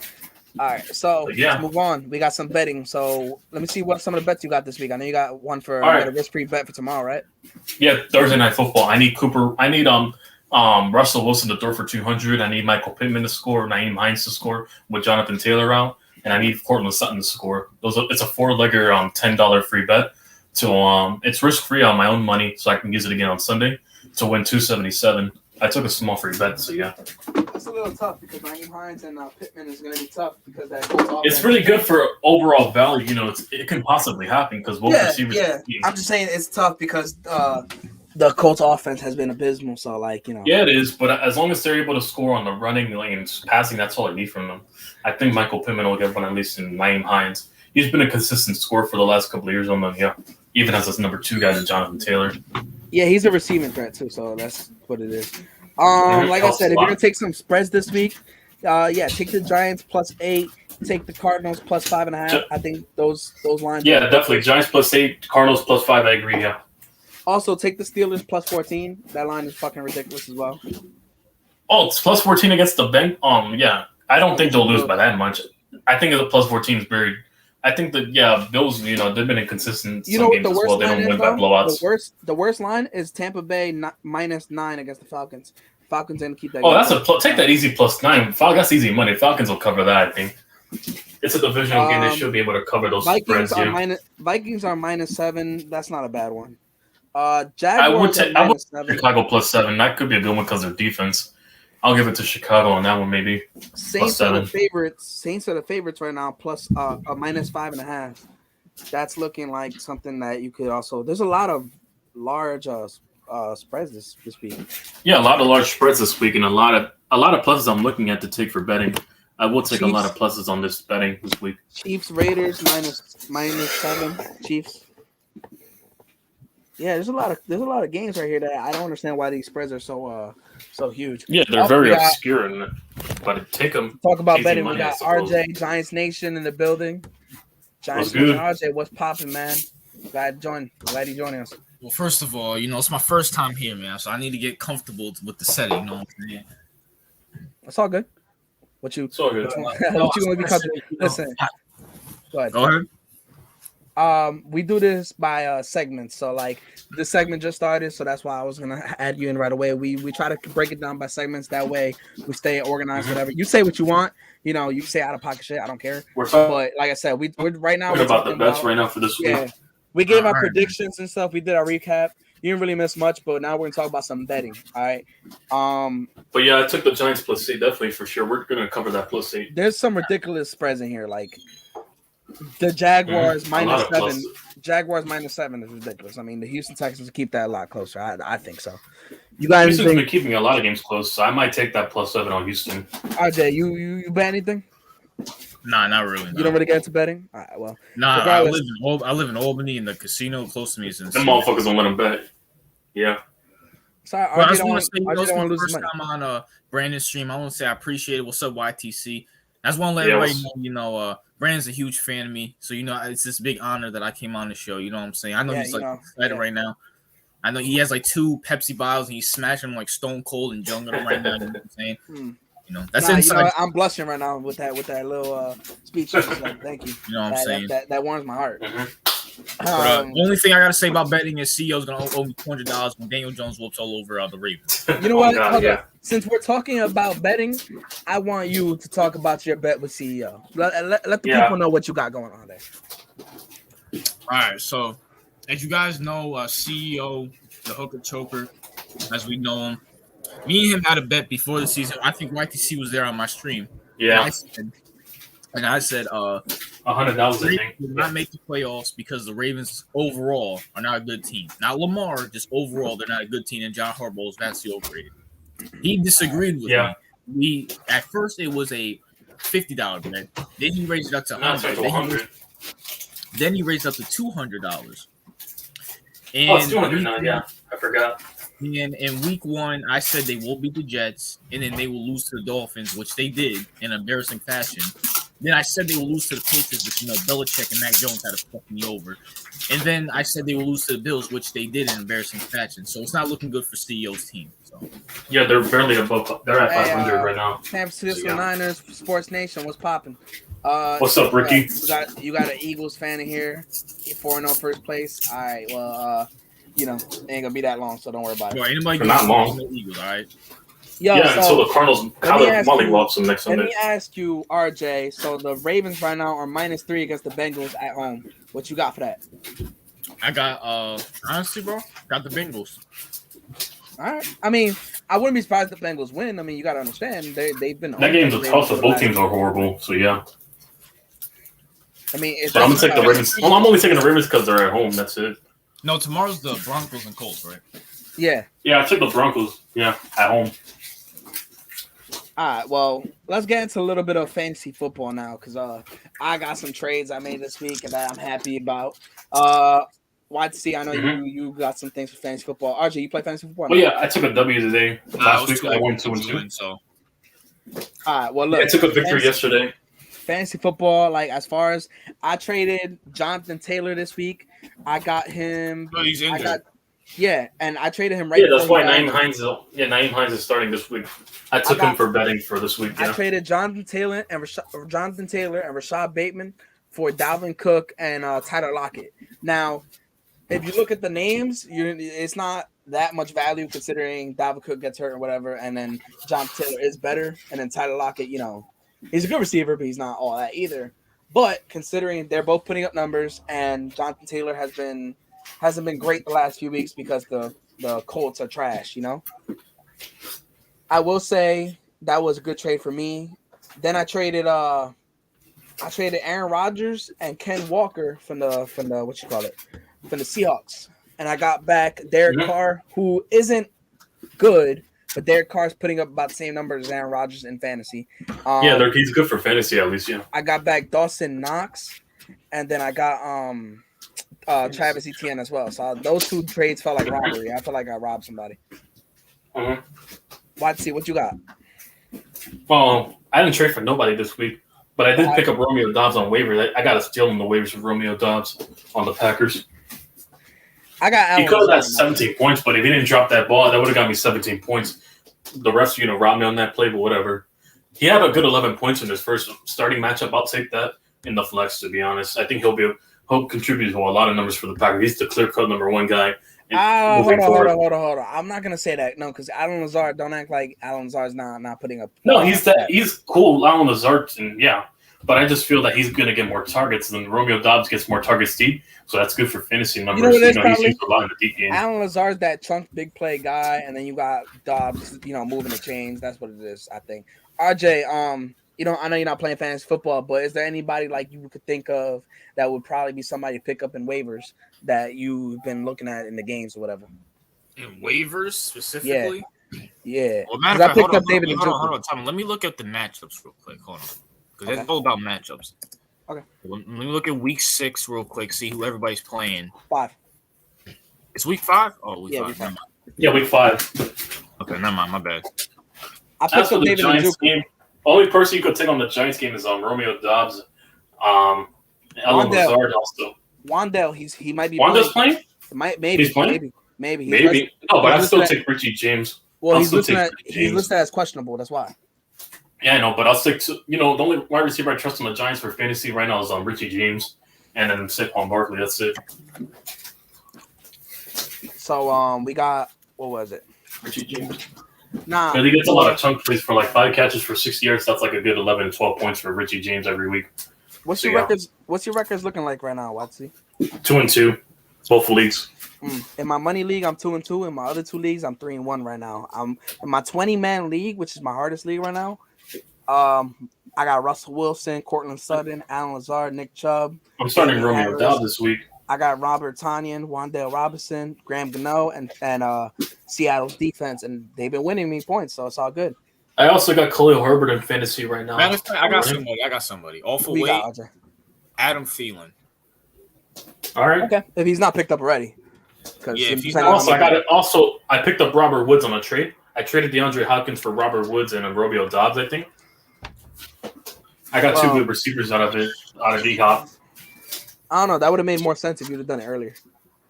Yeah, I know, but I took it because they're starting right now, and it's good for rotational. Because Claypool, I cut Claypool. He was a horrible pick for me, so I cut him. RJ, why you say Adam Thielen? Oh, because honestly, I feel like they're playing the Bears, and the Bears secondary is trash. So I feel like the focus is all going to be on Justin Jefferson, which means he's Adam Thielen might eat, and also Irv Smith, that other also KJ Osborne. Kirk Cousins is going to be feeding that slot. So only person I would take on the Bears is Khalil Herbert for me. That's it, and Darnell Mooney. But yeah, Khalil Herbert. I have him starting this week from the Vikings. I know Vikings. For the Bears, I took Khalil Herbert starting this week. So yeah, Vikings can't stop the run either. So I'll take Khalil Herbert this week. Yeah, it's a good one too. My waiver pickup. So all right, RJ got Adam Thielen for the week. I got Wan'Dale and Watson. Romeo Doubs on the trade. So yeah, Romeo. No, but somebody waiver. Who you thinking of waiver? Waiver. Oh, I took Noah Brown from the Cowboys. He's been eating a lot of chunk plays. Okay. Noah Brown. You know, it's another one to take. Latavius Murray is another guy to take because he's my backup tight end is Gerald Everett, who I picked up as well. Gerald Everett. Latavius Murray is a guy to look at. I mean, it's only him and Melvin Gordon right now in Denver. And I do got the Niners defense starting this week against the Panthers. I think that's a good start right there against the Panthers offense. The Niners defense, so yeah. They got me 21 points last week with the Niners, so yeah. I guess so. So look, YC and RJ. So what we're gonna do right now, we're gonna take a quick 5-minute break. RJ, obviously you just got in, but me and YC been going at it for like an hour already. So when we come back, when we come back in 5 minutes, right? We'll go take a bathroom break. We'll be right back. Yeah. So you go take a shit. All right. When we come back in 5 minutes, we're gonna talk about Sports World. Sports World. We talk about it's a piss asshole, but okay. It's all the news from this week. All right. So we'll get back in that 5 minutes. All right.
All right, and we back. Yo, What's popping? all right. Quick Be short back. minute break, some bathroom breaks. All right, we've been talking for an hour. We talked about last week of football. So now let's get into some sports world topics. All right. Now, there's a few things that happened this week as far as news. And let's start with some injuries that happened this week before we get into like some juicier topics. All right. Kenny Galladay, the $72 million man himself, he's out. He's not going to London. Yes. I don't It know. might actually be a blessing in disguise now. Who? Kenny Galladay's out. Yeah. Who? Yeah. Who? Oh, the $72 million criminal. Man, he robbed. Listen, that's. I've never seen him play. Yeah, I don't know. I haven't. His name sounds familiar, but I don't know who it is. Yeah. I haven't heard that name since 2017. You know. Yeah, no, for sure. We have Wandale might be coming back, like I said, so that's good. We need some. Oh, Wandale? Yeah, he might be. He might. Oh, say less. We don't know though. So Wanda, and also, I mean, Slayton's also playing the game too, so he might actually. This motherfucker better than fucking got that invisible entity at this fucking point. Is DJ and Tyrod out, or what's going on there? So DJ's DJ's looking like he's gonna play. So that's good. So at least Tyrod, they don't know. I don't know if he's gonna pass. No, that's why they signed Davis Webb as our backup for this week. Yeah, I wouldn't be surprised if he doesn't clear border protocol because the whole Tua situation. They brought him up from practice squad. Davis Webb will be our backup this Sunday. So yeah. Speaking of RJ, what you think about that Tua situation anyway? Since we were talking about that earlier. Hey man, listen. I mean, bro, what can you say about it? I mean, no, everybody knew he shouldn't have been out there. I mean, looking at him in that Bills game. Now, I will say during the duration of that Bills game, he looked fine. So I can't really blame the NFL and the Dolphins because he looked fine. But at the same time, it means like the smart thing will probably be to, probably bench him and then put him in concussion program and make sure he's good. So now the Dolphins, they fired their doctor now. Yeah, they fired him. A lot of investigation. They were already under investigation for that fucking hit against the Bills, and the Brady shit that they got fined for, and lost their picks, and then fucking. Who's the owner for the Dolphins? John Ross. John Ross. Yeah. No, I forgot. I don't know if his name. His tampering. I know he got fined of picks and he got fined like $1 million. I think they lost their first rounder, and on top of that, he's suspended for the year.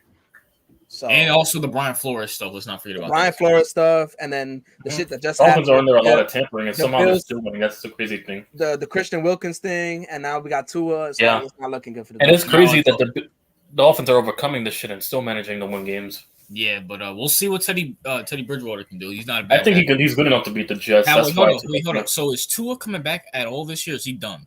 We don't know. We don't know. He's not. He's definitely out this week. Yeah. Nice. This is the shit that retires players, honestly, and it's like looking like we don't know what's going on with Tua. Tua. I mean, I think Master of Work said it best when he was on the ground. He was throwing up gang signs. That's how bad it was. Yeah, he was throwing up gang signs and shit. It's a nervous shit when you're throwing up. Your fingers are twitched like that. It's nerves. Yeah.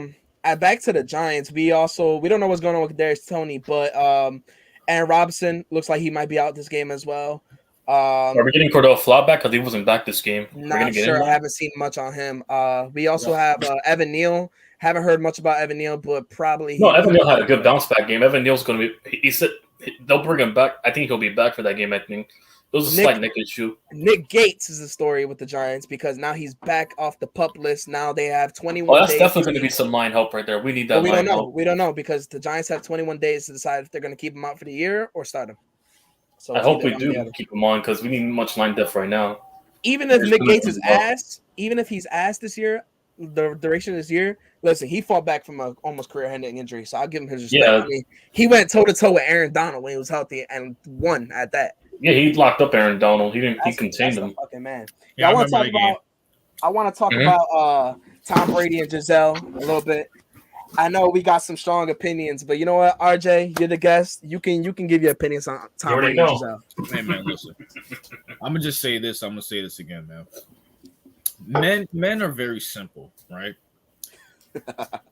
Tom Brady, there's nothing when you find something that you love to do, you want to do it for the rest of your life. That's just a fact. There's nothing that you want to do when you find that dream job or you want to do it for the rest of your life. when Tom Brady, I don't like the fact that this goes beyond Tom Brady. I don't like the fact that we tell a Skip Bayless, we tell a Colin Cowherd, we tell a Stephen A. Smith, those clowns, oh, you guys can talk sports for the rest of your lives, and you can do it until you're 89 years old, until you're ready to be done. But when it comes to athletes like Tom Brady, when it comes to athletes like LeBron James, whether you like them or hate them, we tell them to retire. But at the same time, these are the same guys who built their whole lives from when they can walk, football, play basketball, play baseball, etc.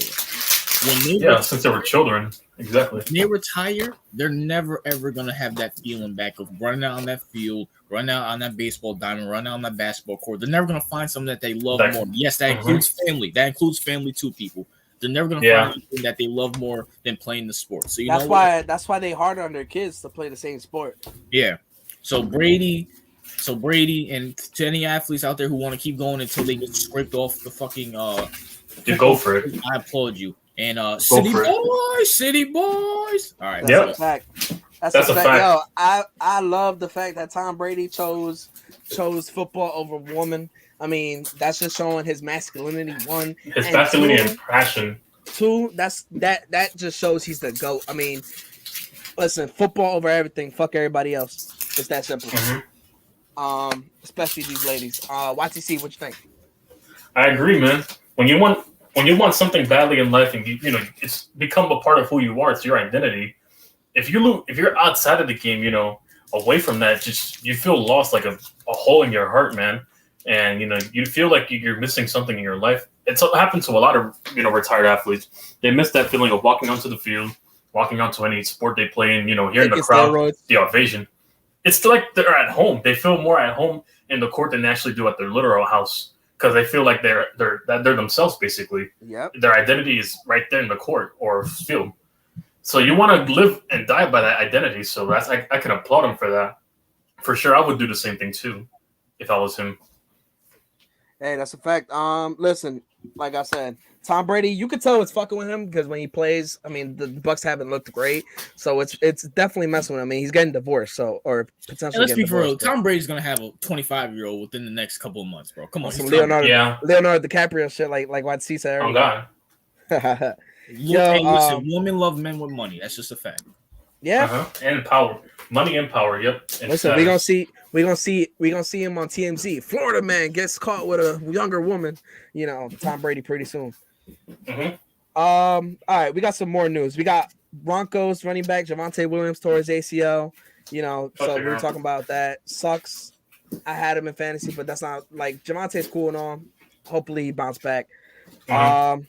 Kenny Pickett, that's one. Kenny Pickett's taking the start over Mitch Trubisky. Watch see what you think about that.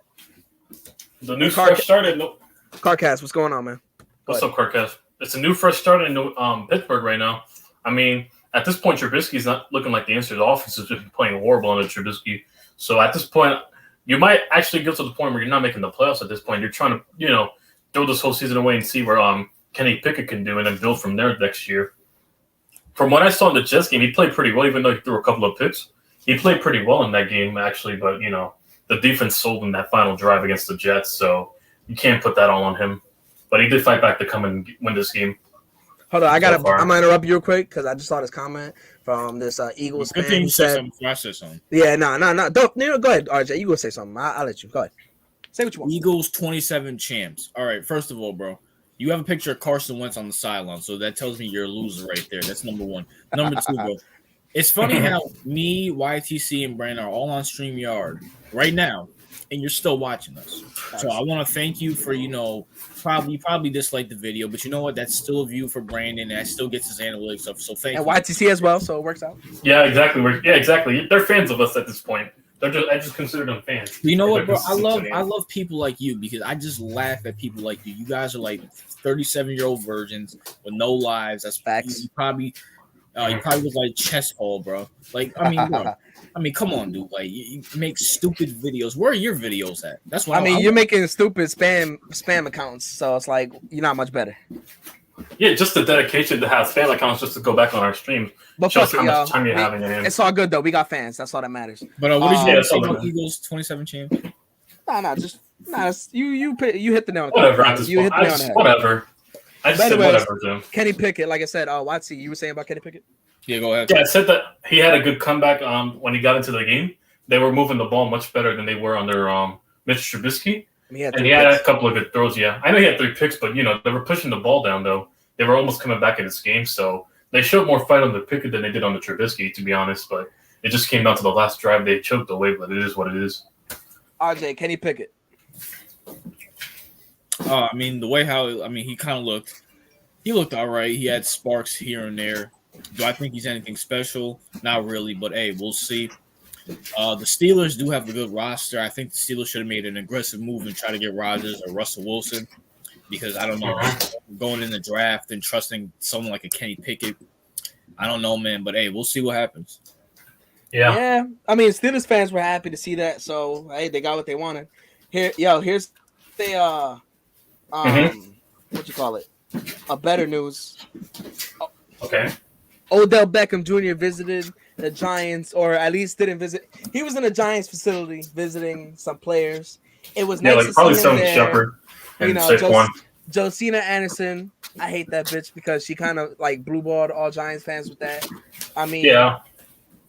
I don't know what's going on there. He was probably just visiting Shep and Saquon, but at the end of the day, fuck it. He might visit DJ because he's been he practices with DJ in the offseason as well, so who knows? He might be recruiting. RJ, what you think about Odell visiting the Giants? Now, it's October, okay? All right. Odell Beckham's not scheduled to come back till late November, December. Right? Actually, it's like mid-November that I heard. Mid-November, late November.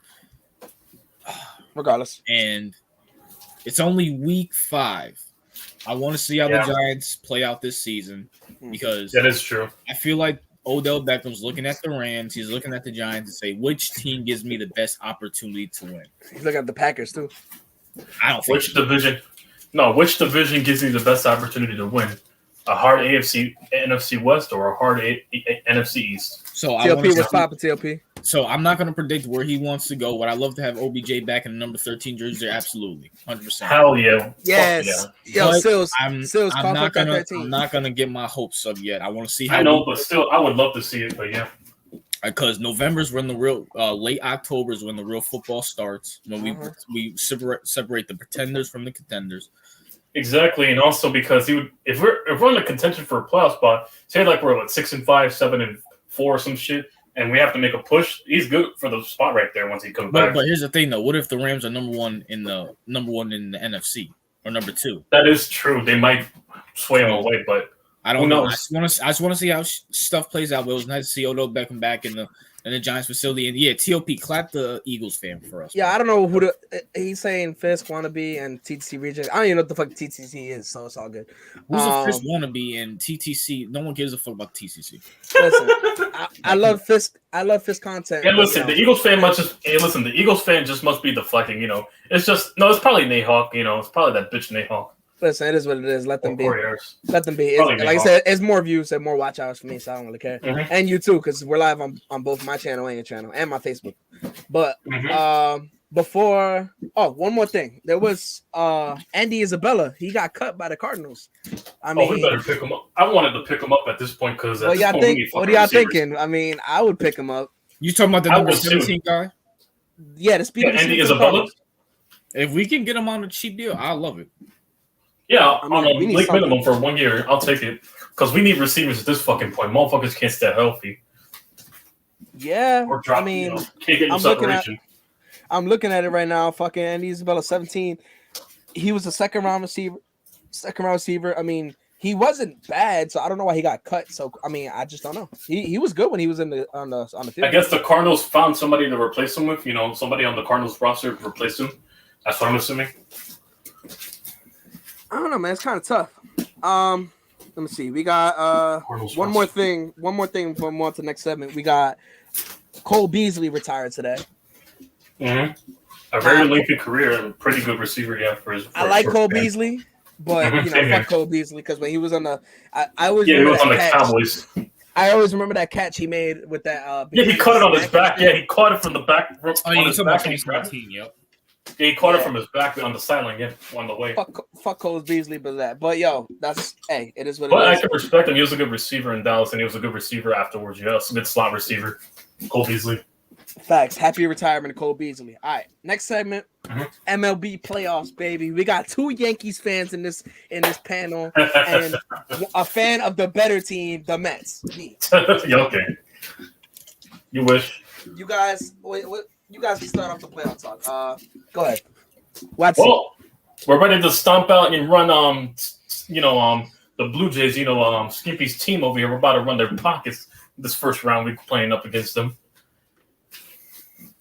RJ, what you got? Listen, I just want to say, fuck the Mets. They ain't shit.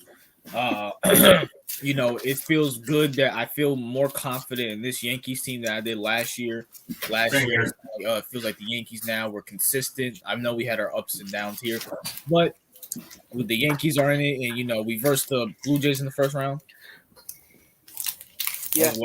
So we're gonna smack all over the Canadian team and wave our red and white blue flags and send also Skippy back Theo's cat cage. Right now, what it's looking like, actually, it's to be due to you guys. It's to be determined like who you guys have, because right now Blue Jays aren't on the schedule for you guys yet. But now I am scared to verse. Are the Tampa Bay Rays in playoff contention at all? Let me check. Tampa, because for some reason I think YT. That's Corey Harris. This is Corey Harris. Of this burner account, I could tell for that other comment he said, "You guys hop on StreamYard but have no comments and this and that." And we're looking at a Guardians versus Rays playoff series. All right, Guardians and Rays. Give me the Rays. Guardians won an awful division. I do fear the Rays because for some reason they have the Yankees number in the playoffs. So the matchups is a bitch. So yeah, it is. But I think the Rays will beat the Guardians on the opening. Yeah, the Indians. Calling them the Indians. Fuck it, I don't care. Yeah, the Indians. Well, they won a fraudulent division since that division's ass. But yeah. Yeah, for you guys, we don't know exactly who yet you guys are playing, but you're not playing the Blue Jays. The Blue Jays are playing the Mariners in the wild card. Okay, hold on. Hey, yo, Mac Ultra, Michael, and TOP, can you guys handle our? Wait, don't the Yankees have a first round bye with the Astros? Take care of that Eagles fan for. Oh yeah, you're right. Yeah, you're right. So we're playing either the Mariners or the Yankees. The Mariners, I might be scared more of the Mariners than the fucking Blue Jays because the Mariners whooped their ass the last time they played us in the series. We played them.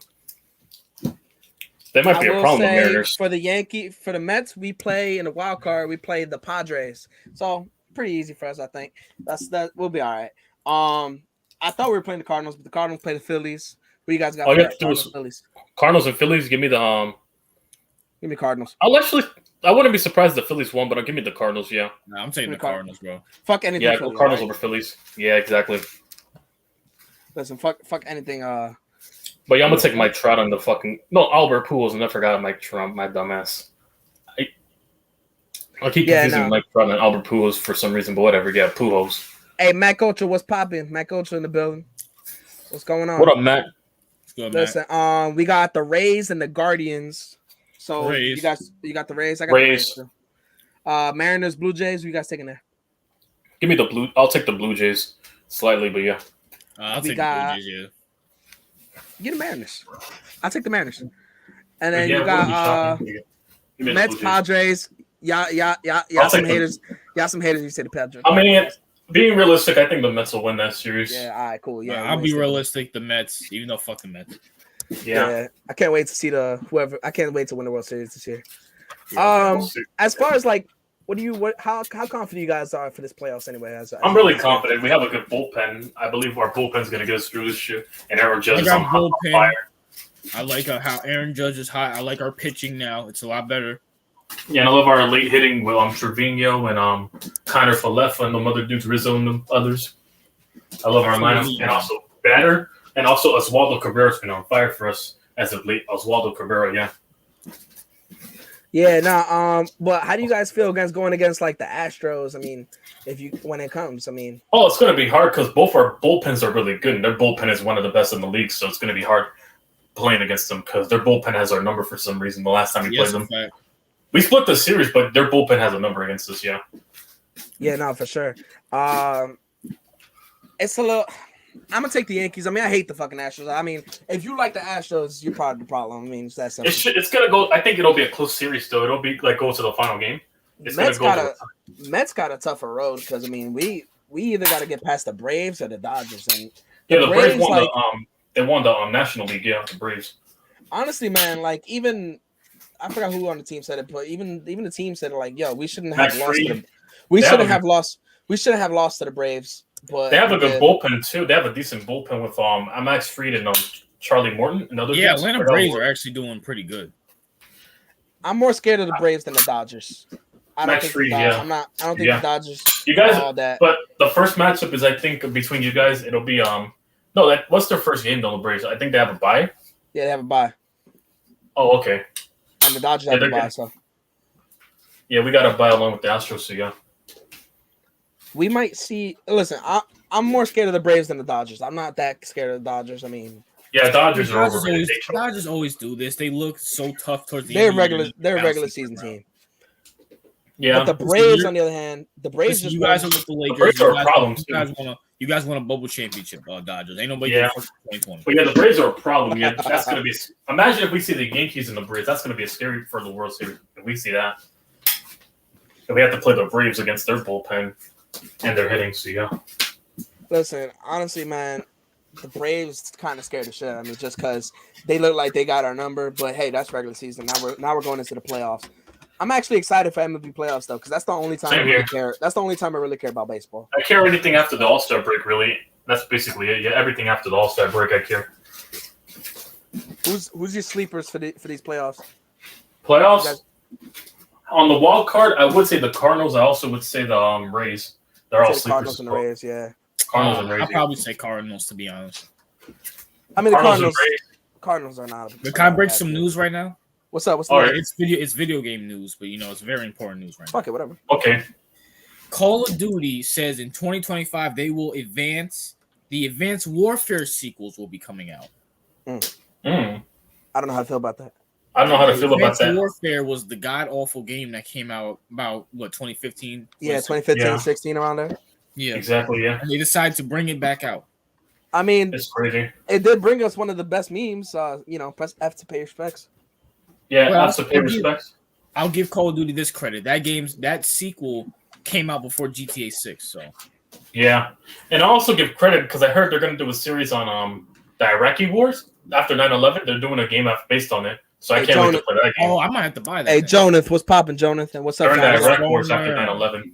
What's up, John James? What's going down? Yeah, in the mid 2000s. What's up, John James? But yeah, what's good, John James? Yeah, that's a fact, Matt Culture. Just remaster Black Ops 2 at this point, and one. Yeah, I'll play that. I'll buy it on PSN right now if that shit comes out. I like TOP's comment. Got you. Yep. Yeah. And also, if I get it, you do realize I can share screen with you, Giant Station. If if it comes out for the remaster, I can just screen share with you on the other PlayStation, and we play a local multiplayer. So that shit comes out, I can get it, and we play multiplayer. So yeah, on zombies. Listen, Advanced Warfare, like I said, gave us that meme. Press F, and then they got Infinite Warfare. I actually liked Infinite Warfare. I ain't gonna lie. It wasn't Infinite. It was alright for me, but it was Call of Duty Ghost was trash and good. Ghost was the shit. Don't disrespect Ghost like that. Hell no. Oh shit. RJ, you gonna have to don't disrespect Ghost like that. Hell no. Ghost was my shit. Wait, hold on. Wait, what happened? He said Ghost. Call of Duty Ghost. No, Ghost was on the radio over here shitting on Ghost. No. The campaign was good for me. The multiplayer. Well, Ghost multiplayer was lit. Stop hating, bro. Yeah, stop hating. Yeah, exactly. Aliens, multiplayer, and the campaign definitely. Oh, the multiplayer, they had good maps on that fucking multiplayer. Why don't you make a sequel of that? Why are you making a sequel to shitty ass Advanced Warfare? No, Ghost 2 the Ghost had a good villain. It had a good campaign. They never followed up with a sequel after that. After the motherfucker got kidnapped. Didn't Ghost come out before Advanced Warfare? Yeah, exactly. They never made a sequel for Ghost, and I was baffled why they never did. They need to make a sequel for that campaign because the way it ended was just like what the fuck. And also, they need to do a fucking Call of Duty for World War One since they'll never have an Assassin's Creed for World War One and World War Two. So I say World War II was kind of a letdown for me, to be honest. It was, yeah. I wish it would have been much more. Technically, they do have World War One because World at War. So Yeah, World at War was grimy as fuck. World at War was I alright. love the Ghost story. I also love the story of Ghost. That's why. This motherfucker, his bag of chips, yo. It's not me. That's me. Oh, yeah. I love I'm chewing on bubblegum like I'm chewing on bubblegum like Pete Carroll right now. Y'all love your bag of chips during your streams. Yeah. Hey, Brandon, do you have Cold War? I do. All right, bro. We might have to. I might have to reinstall it, but yeah, we definitely got to play zombies on that. I got Cold War and yeah, definitely. I didn't like Cold War zombies. Actually, I ain't gonna lie to you. Man, actually, if I get the next Call of Duty, if we get Cold War, hey, listen, we can play multiplayer on that shit later on if you want. But yeah, this week or whatever, because I can share screen now. I forgot on PlayStation. If you have a PSN, I can share screen you. I'm talking about X. I only got it for Xbox, bro. No, but if you got a PSN like your other PlayStation, I can share screen you the other game and play local multiplayer. Oh, yeah, definitely. Hey, before we move on to our next segment, I want you guys to, because we were talking about bag of chips. Yo, rank your top 5 chips. Top 5 chips. Doritos all right, is up there. Doritos, Cheetos. The Sun chips. Yeah, the potato chips from Ritz. I love those potato Ritz chips. Yeah, from Utes. I also like what's some good? Oh, Lay's. Lay's is up there along with the potato chips for me, and Ruffles, and some Ruffles. Ruffles? That's my girlfriend's chips. Nah, fuck that. No, that's like that cheese was so banging. That fucking cheese chips. Right, yeah, you gotta. Yeah, my girlfriend loves those. All right, RJ, go ahead. What's yours? All right, so Doritos, Sun chips. What else? Lay's. Which Lay's? That is true, TOP. Just regular potato. Okay. Yeah, just cool. Are we counting Cheetos? Yeah. Cheetos. Yeah, I said Cheetos. Cheetos, non-spicy. Both of them. Both of them. I like. That's the pop cheese puffs and normal ones. Tortillas, regular kind. Tortilla chips. I like both of them. And by the way, I just want to say something because I just want to piss Brandon off because he seems like a fan of these. Pringles are overrated. Pringles are overrated. I wasn't. You gonna see what's in my top 5 right now. All right. 5, I got Lay's, regular Lay's. They good. 4, I got hot Cheetos. 3, this is a shocker to you guys. What the fuck was it again? It's I can't even remember what the hell the chips were. Puñeta, what the fuck was it? It was it starts with a C. C? Yeah. Hang on. Cheetos? No, not Cheetos. Nah, not Cheetos. It starts with some corn. Oh, my bad. This motherfucker. No. Chips. What the fuck were the chips? It was the chips that nobody ate in the box when you had the big ass box of Lay's chips. But it was the corn ones. What was it? Corn chips? Yeah, it was corn chips, but what the fuck was the name of the chips? I used to eat them all the time. I don't know what it is, but was it from Utes? It's like a bunch of strips. It's like the strips, the ones that are like strips. Yeah. Hold on, let me look it up real quick. Box of chips. Those Ruffles? Those Ruffle joints? I don't know. Contents. I'm gonna tell you right now. Y'all got Zappy potato chips up north? Yeah, we got Fritos. Oh yeah, we do got Fritos. Fritos. That's what it is. Fritos. Oh, Fritos is good too. I like Fritos. Fritos is in my top 5. That's number 3 for me. I actually like Fritos, but they're in my top 10. I actually like Fritos. Was the shit. I ain't gonna lie. Those strips of chips, yeah, I know what you mean. Those strips of chips. At 2, everybody hates this, but I got Lay's salt and vinegar chips. So I love those. Salt and vinegar. Oh, all right. I love salt and vinegar chips. I love the Lay's. The cheddar ones. I always like the cheddar joints and sour cream. But yeah. And number 1, I don't know. I like spicy shit. I'm gonna have to go Takis because that's my shit. Takis. Oh, I can't take. I hate eating spicy shits for me. That's me though. Yo, TOP. Honorable mention. Chicharron is my honorable mention. I love chicharron. Chicharrons. Oh, damn, he really wants to mention chicharrons. Fritos. That's my shit. Fritos, yeah. All right, everybody like the weird shit. All right, so he likes Fleming's. Crazy juice, damn. Next segment, let's get to it. We got WWE Extreme Rules. Yeah. I know. Michael, RJ, you here? RJ, Yo, Michael, you here? Or nah? Do I watch what? Do you watch WWE currently? A little bit or not? I watch WWE, not the current product, but the old school product. All right, well, we're gonna talk a little bit about like the old school product a little bit in this segment as well. But as for WWE Extreme Rules, I'm actually excited to see that. Let me just pull up the card for a second. All right, yeah. Michael, you here? You wanted to talk about this so badly.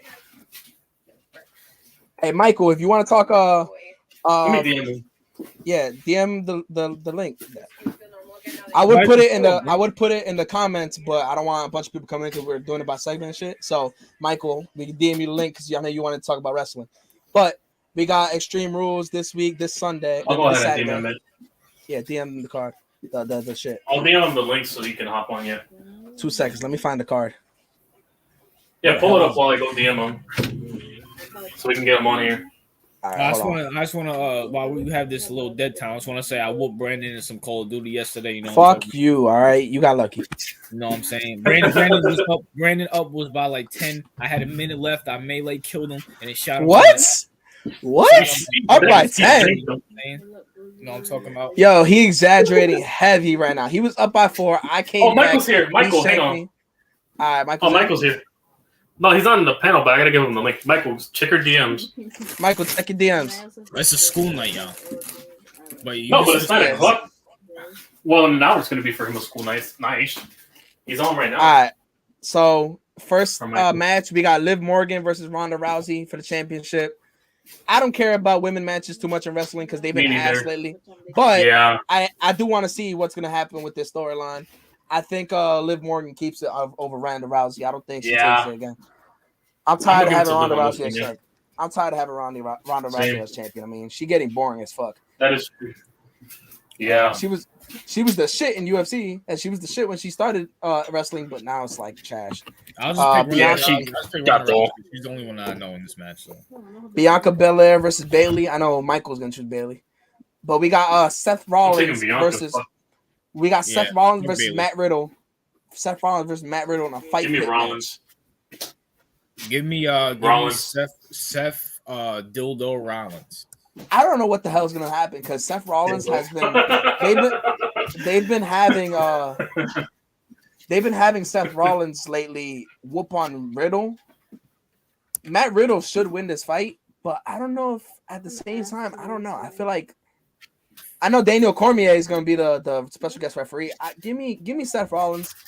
I don't see Matt Riddle winning this. Yeah. TOP, you watch wrestling? I did not know that. Wow.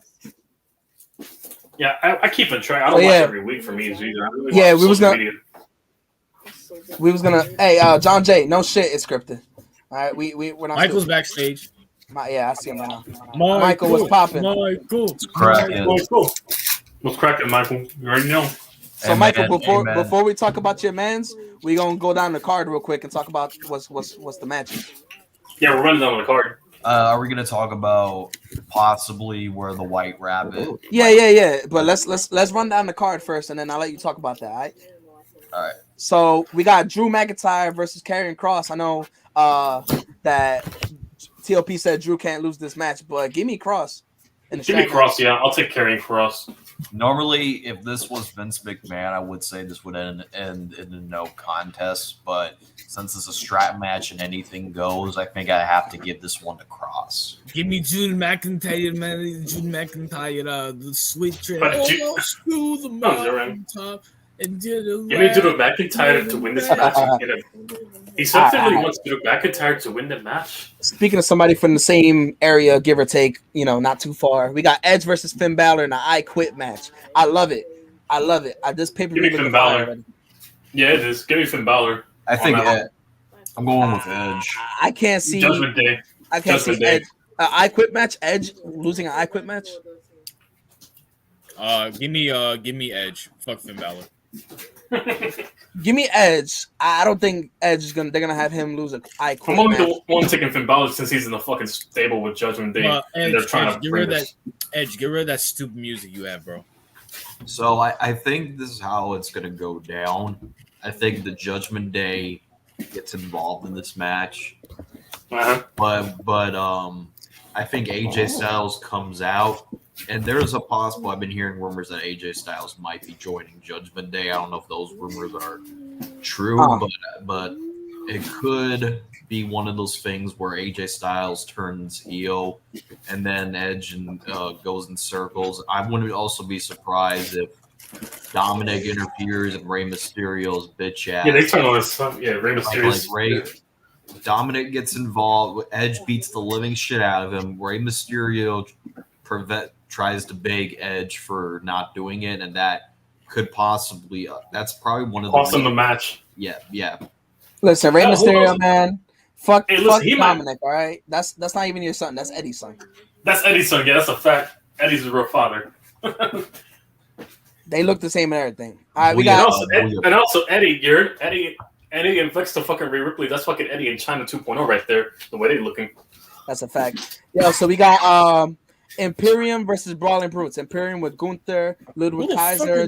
That's how I know I'm. Hold up, Gunther, Ludwig Kaiser, Giovanni Vinci, and then we got you got Sheamus versus Sheamus, Rich Holland, and Booch.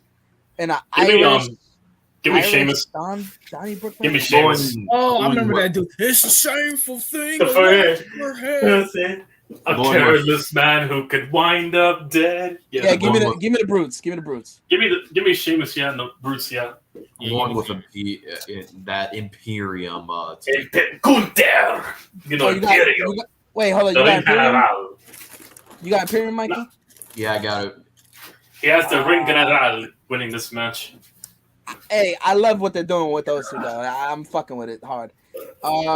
We got Johnny Gargano versus Austin Theory. That's a good one. Fuck that. Give me Gargano. Fuck Theory. Give me Gargano. I hope Johnny Gargano. Johnny Wrestling beats the living fuck out of that Austin Theory. Yeah, give me Johnny. Yeah, please. Listen, Austin Theory is gonna lose. Mostly because he's the Money in the Bank holder, so he's probably gonna lose anyway. And listen, eventually he's gonna cash in. So it is what it is. But Johnny Gargano, Johnny Wrestling, give me him. And I think that's it for the card because I don't see anything else. Oh, the main event. We forgot Matt. Did you guys go over Matt Riddle and stuff? Yeah, we went over that before that. But who you got? This gets to the topic that we're going to discuss next, right after this. And it's a possible that this could be an interfactor during that fight pit match. Okay. So fuck it. Let's talk about it. I have Rollins winning that, and I think there's two matches that you talked about, but I wasn't here for. I think Liv Morgan and Ronda Rousey and Bayley versus Bianca Belair. You're gonna take your wife, your quote unquote wife. Well, first and foremost, I think Bayley has done a good job returning to WWE. Hell yeah, recruiting. She is to an extent. Dakota Kai and Sky. Yeah, I think Bayley is becoming more likable, and there's another possible thing that the White Rabbit could interfere because we'll get to that topic. Talk about it. We can talk about it. Go ahead. It's because of that thing that happened on Monday Night Raw. So if you can go back and look at a clip, there was a QR code, but before the QR code, there was a Fiend mask on top of Alexa Bliss, and when Bayley and Bianca were signing the contract, Io Sky and Dakota Kai were attacking Alexa Bliss and Asuka. And then after they potentially injured Asuka, Alexa Bliss's tone shifted. Like, you guys remember, like, YTC knows what I'm talking about. When Alexa Bliss was under the Fiend spell, she was a whole different level kind of crazy. So, like Randy Orton. I think Bayley's going to wind up winning this match just because they want the Damage Control to be a dominant factor in the wrestling era. And the last one, Liv Morgan and Ronda Rousey, being an Extreme Rules match, Liv Morgan is going to win that one. Yeah, I think Liv Morgan retains the title. But I also have another surprise, and it might be a rumor that Charlotte Flair could make her appearance after the match and challenge Liv Morgan. And there's also reports that Andrade is quitting AEW and might return to WWE. So I think he might be managers with Charlotte. Yeah, for sure. Charlotte Flair, yo. I'm fucking tired. I hate her, dude. She's so like she's a great fucking wrestler, but I hate her, man. Get your own gimmick. You're still in Ric Flair's fucking gimmick. We'll get more on Ric Flair in a bit, but yo, we gotta talk about this real quick because RJ, I know you say you haven't watched it in a minute, and I'm gonna tell you why you haven't watched it in a minute. Because in Saudi Arabia, there's a pay-per-view in Saudi Arabia. The main event is going to be Roman Reigns versus Logan Paul. I saw that actually. But you know what? Logan Paul has more charisma than all these bums that we've been talking about for like the last 30 minutes. All right, that's a lie. That's a lie, but Logan Paul does have charisma. I ain't gonna lie. Logan Paul has more charisma than AJ Styles and Finn Balor combined. That's a fucking fact. Lie. That's a lie. No, bro. Logan Paul's actually entertaining. I'm this Irish. RJ, let me ask you a question. Was he entertaining when he went in the Suicide Forest and made fun of a dead body? All right, hold on. We ain't gonna say that because that was a long ass time ago. We ain't gonna hold that against it. You know how you. This was my channel. Michael, ask me that on my channel. I'll answer. No, we could talk about it. I'm saying that I'm gonna say that that was a long ass time ago, so that don't even matter. But we can talk about it. It's more entertaining than Finn Balor and what AJ Styles done since they've been in WWE. All right, look, Logan Paul, he surprised me. At this point, Bad Bunny, fucking TOP has been more entertaining. Bad Bunny's trash, bro. And speaking of Bad Bunny, I'm fucking around, but still, I'm fucking around. There was this little meme that people are actually thinking that the White Rabbit might be Bad Bunny. But if it's Bad Bunny, I'm quitting WWE. If it's fucking Bad Bunny, Michael, if you got hype over Bad Bunny, bro, I might ban you. No, I'm not. I'm gonna smack you. No. I'm gonna smack you with the fucking White Rabbit's fucking Bad Bunny. I'm gonna smack you. No. I'm not. I wouldn't be excited if White Rabbit. If it was Bad Bunny, I'm gonna laugh if that's fucking Bad Bunny. I want it to be Bray Wyatt, and yeah, you want me to come back out? Remember? Listen, I think Bray Wyatt. I mean, I'm glad to see him come back if he comes back. I mean, I think that's a great fight. Listen, the fans miss him. That's all that matters. You miss him? Let me go get my bandana now. I'll stop. All the steps, all the clues over the Fiend, over the White Rabbit QR codes. I have to believe it is the Fiend. One of the QR codes, and White C knows what I'm talking about, has a maze where you have to go in the door, avoiding the pyro fires, and the pyro fires represents when the Fiend got burned by Randy Orton. Well, that is true, yeah. But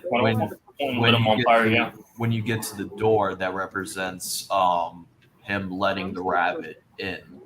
But there has been also a lot of QR codes resembling the three little pigs. And the fuck? yeah. So that was weird. That was weird to me at first, but I had a bunch of theories that the three pigs have to do with Bray Wyatt's career. Number one, the Eater of War. The Eater of War, Husky Harris. No, Husky Harris. When it was Husky Harris. So that's when WWE and his fourth character, the Eater of War, and then the Fiend. Yeah, they destroyed that. The co-leader. And then the third one might be the White Rabbit. And to that, if you all know the three little pigs at the end, that the big bad wolf, the third house was made of bricks. Yeah, it's made of bricks. Yeah, it's something that WWE cannot take down. And the wolf always says its famous lines whenever he knocks at the door. Yeah, little pig. I know that BS. Yep, let him in. Bray Wyatt has been saying, and it what the fuck are we? So what conspiracy are we diving down? Brandon and White TC. I already sent White TC that QR code last Monday Night Raw. Yeah, I can confirm it. It's true. I can confirm Alexa Bliss, after she betrayed the Fiend, Bray Wyatt posted something cryptid on Twitter. And it has what did he post? I think it has to do with something ancient of some ancient man being betrayed by his loved one, being similar to when Alexa Bliss betrayed the Fiend. And that was the last time we saw Bray Wyatt. That was the last time we saw Bray Wyatt on WrestleMania when Orton beat him. All right, look. That's a lot of information to take in. I want to see what after Brandon says something. No, go ahead, Roger. Go. You know, there's this YouTube channel on YouTube. I'm trying to look up the name so I can give him kills. This guy's fucking awesome. I don't know who he is. TH14. That's his name.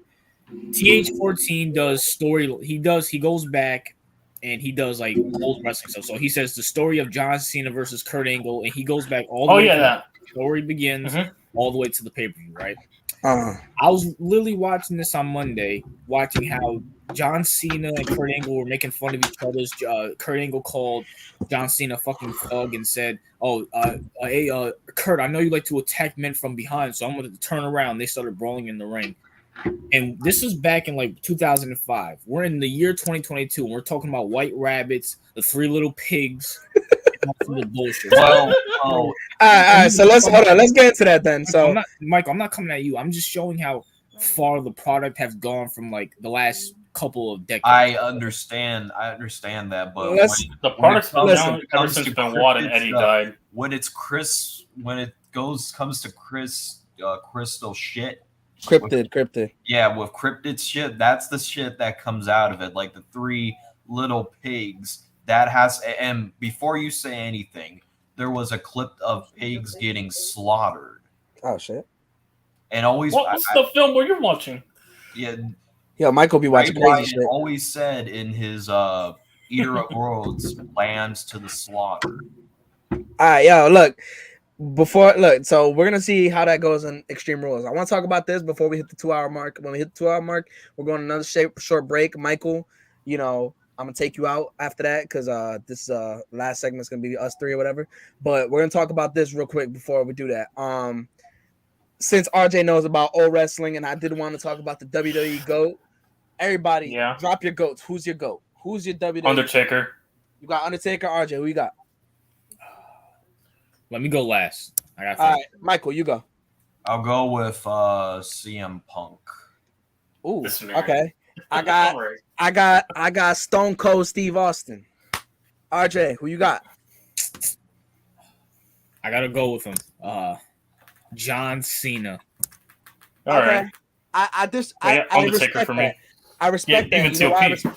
You know why I respect that John Cena pick? Because not a lot of people will pick him because John Cena's supposed to be cringy or whatever. But the man got 16 world championships, and he sells tickets. I mean, listen. At the end of the day, people and me, YTC, Brandon, and Michael can all appreciate this. When WWE had nobody, John Cena was there. Whether we loved him or hate him, he's still there. People need to give him his respect. Listen, when The Rock left, we still had Cena. Yeah, when Brock Lesnar, The Rock, Stone Cold all left, he was the only one carrying that company at that point. Michael, I know you were a John Cena fan at some point. Don't lie. When I was a kid, when I was a kid. I liked him as I respected him. I didn't like him, but I respected him. Michael, I like seeing him, but I like respecting him. Michael, don't say when I was a kid. You was talking about school nights the other day. When I was a kid, John Cena, I was kind of a John Cena fanboy at that time. Yeah, 2005 Batista was an animal. Yeah, 2005 Batista. Honorable mention is Batista. The reason why I couldn't pick Batista because I wasn't a big fan of Batista's run when he came back in 2014. Okay. Yeah, I wasn't either. I liked him back in the 2000s when he was the man in SmackDown. I got two honorable mentions. That's The Rock and Triple H. Triple H got to be up there. But yeah, Rock and Triple H. I'm agreeing with you. Yeah, The Rock and Triple H is up there on my list. And also Shawn Michaels as well. Forgot Shawn Michaels, but yeah. Shawn Michaels to me is overrated. Shawn Michaels and Bret Hart is over. Shawn Michaels and Bret Hart. Get the fuck out of here. Bret Hart, yes, but Shawn Michaels. Maybe Bret Hart, but Shawn Michaels, come on. Listen, I love Shawn Michaels. I do, and I love the whole. When Triple H betrayed him and then the Evolution came or whatever. Cool, I love all that. With that being said, in my top 10 as well. With that being said, Shawn Michaels is not in my top. Shawn Michaels is not in my top 10. No, my top 10. I put Orton on my top 10 as a Randy Orton fan growing up as a kid. Shawn Michaels not in my top 10, and I don't even think he's in my top 15. Get the fuck out of here with the top 15. Hell no. Okay, well, on that note, we get on the commercial break. All right, look. And Michael, one more. Brock Lesnar. Yeah, Brock Lesnar should be. Brock Lesnar up there. He's in my top 15. Yeah, Brock's up there too. Yeah, I put Brock Lesnar. I put Brock Lesnar over Shawn Michaels. Drinking too much expired Pepsi. And also Hulk Hogan and Eddie Guerrero will be on there. That ain't Pepsi. That's piss. Oh damn. Anyways, listen, Michael, thank you for joining. All right, we're gonna take another 5 minutes. All right, we're gonna take another short 5-minute break. Peace out, Michael. Peace out, y'all. We're gonna take another short 5-minute break. He had a hit and run on you. God damn. Then we're gonna talk about the main closer today. All right. All right. We'll be back.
We back from our break. Here. Oh man. Well, this has been a good show so far, and it's only gonna get better. But before I say anything about the next segment, Lone Buccaneer was popping. Thank you for coming. That's my man right there. Yo. I'm Buccaneer. Yo. Yeah, we're here. So I like this conversation. All right. And I mean, fuck the teams in this division, other than my Giants. Yeah, first thing off, fuck all the teams but our team. But I love this conversation. I want to talk about why the NFC East is always, and I mean always, the best division, no matter what. All right. Now, I'm gonna start off by saying this. Look, I know over the last few years the NFC East has had some tough moments, you know, as far as like we've been called the NFC Least because we've had some troubling, you know, years. You know, the best division winner a few years ago was the Washington with what, 7 wins? I mean, it was ridiculous. Yeah. We look like the Seahawks when they won the division with 7 wins. I mean, it was that bad. But let's say something. Historically, one will always be the best division. But on top of that, everything is better when the NFC East is competitive. Because even when we suck, there's always eyes on us. This is the reason why we always get primetime games, except Washington. All right. I'm gonna start with RJ. What do you think about this conversation about that? So I'm assuming you're talking about overall, not just this season. In general, yeah. Yeah. So I mean, my thing is this season included so far.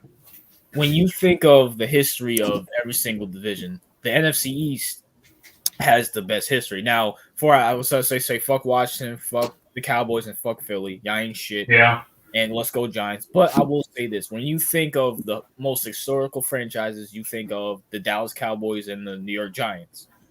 Washington, you guys, now even though you changed your name to a corny ass shit, you guys still have 2-3 championships. Joe Theismann, Doug Williams, the first ever black quarterback to win the Super Bowl. That's history. Philadelphia, you disgusting, worthless pieces of garbage.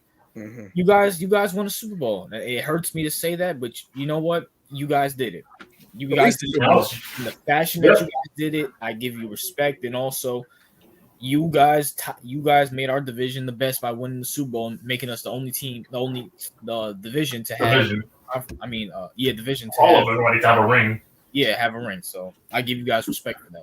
Still fuck you, but I give y'all respect. But still, fuck them. Yeah, still. The Cowboys. RJ, what's up? The Cowboys. The Cowboys are one of the most historic franchises. Oh, okay. Yeah. And then you got the best team, Giants. They got the best team. Can I put my channel on here? Yeah, for sure. Go ahead, put your channel. Go check out my channel. I do shit on the Cowboys, justifiably so, because they ain't shit. But you can talk about your channel. Go ahead. I'll give you a few minutes to talk about your channel. What you do? My channel is basically, I do sports content. I do a lot of go back in history, look at people's careers, go back and talk about syndromes. Like I have a new video called the Steph Curry syndrome that people should check out, starring James Harden, Damian Lillard. I have an overachieve, underachiever, just about right video with Peyton Manning, and I have another one coming out with Drew Brees. I have another syndrome video coming out about Patrick Mahomes, and I also shit on, just a lot of stuff. I shit on a lot of players. I say why a lot of players are underrated. I have a CP3 underrated video coming out, and I also have a video. Derek Carr's a Hall of Famer. Huh? Derek Carr's a Hall of Famer video. Derek Carr. Yeah. Okay. I shit on Derek Carr too, you know what I'm saying? But yeah, man, my channel's about everything. If you guys want to laugh, just go check out my channel. And I say a lot of who's there over too. This goes for YTC subscribers. If you're not subscribed, then you already know. And then the subscribers that watch my channel. I got group chat people that come pop in here as well. Matt, Ryan, you guys check out RJ as well. And then the more people that come look at my channel through tags and everything that we started doing, check out RJ, check out YTC Production. They both make great content, better than mine because I only do live streams. I don't do videos. But all right, so YTC, why is the NFC East the best division, if you believe so? It is one of the best divisions out there. Why is it the best? It's the best because, one, everybody in that division has a title. Everybody has a lot of historical success. Those teams have been around for a very long time. The Giants and the Eagles came in the same year in 1925. They've been around for a very long time, the rivalry they've had. The Redskins, when they were the Washington Redskins, when they came into the league, they were in the 30s too. So it's a lot of historical teams. And also the Cowboys came in around the 60s, I believe, into the league. So a lot of teams, came out of the merger too, and also a lot of history came out of it. A lot of championships throughout the 80s, 90s, 2000s, 2010s, 2010s. A lot of titles came out of that 40 decades involving the NFC East. And also, it's one of the divisions since 2004. Nobody's had a back-to-back winner because nobody wins the division back-to-back. That goes to show how competitive it is. And also, because the fan base in general, you look at Eagle fans and Giants fans, put them in a room, they can't stand one another. Same with the Cowboys and Eagles fans. Their fan bases are very hostile towards one another. It's like war between those two. You get that war feeling between those fan bases when they go at it. It's just, it makes it more entertaining because both fan bases can't see each other, and they're very close by regional because the Giants and Eagles are close by a 180 turnpike that goes from Philly to New York. They're really close by, so it's a really exciting rivalry when those two play, along with the Cowboys and Eagles and Washington as well. It's a lot of bad blood. Yeah, I mean, look, this division is crazy because a lot of people, you know how the memes are nowadays. Like, a lot of people shit on the NFCs because, we haven't been the most productive. But at the end of the day, also because we should talk a lot of shit. Yeah, that too. That's Cowboys fans giving us a bad rep, but anyway. No, Eagle fans too. There's some Giants fans that talk, and also a bunch of Washington fans. We talk a lot of shit. You know what it is, like, but we deserve to talk shit. All right, like this is the only conversation where Eagles and Cowboys and Washington fans and Giants fans will get along in this own conversation because it's true. All right, we're the best division out there. I mean, the South. I mean, okay, yeah, a bunch of both South divisions, AFC South and NFC South. That's what I said. The South. Can I also mention the GOAT Tom Brady lost to NFC East teams.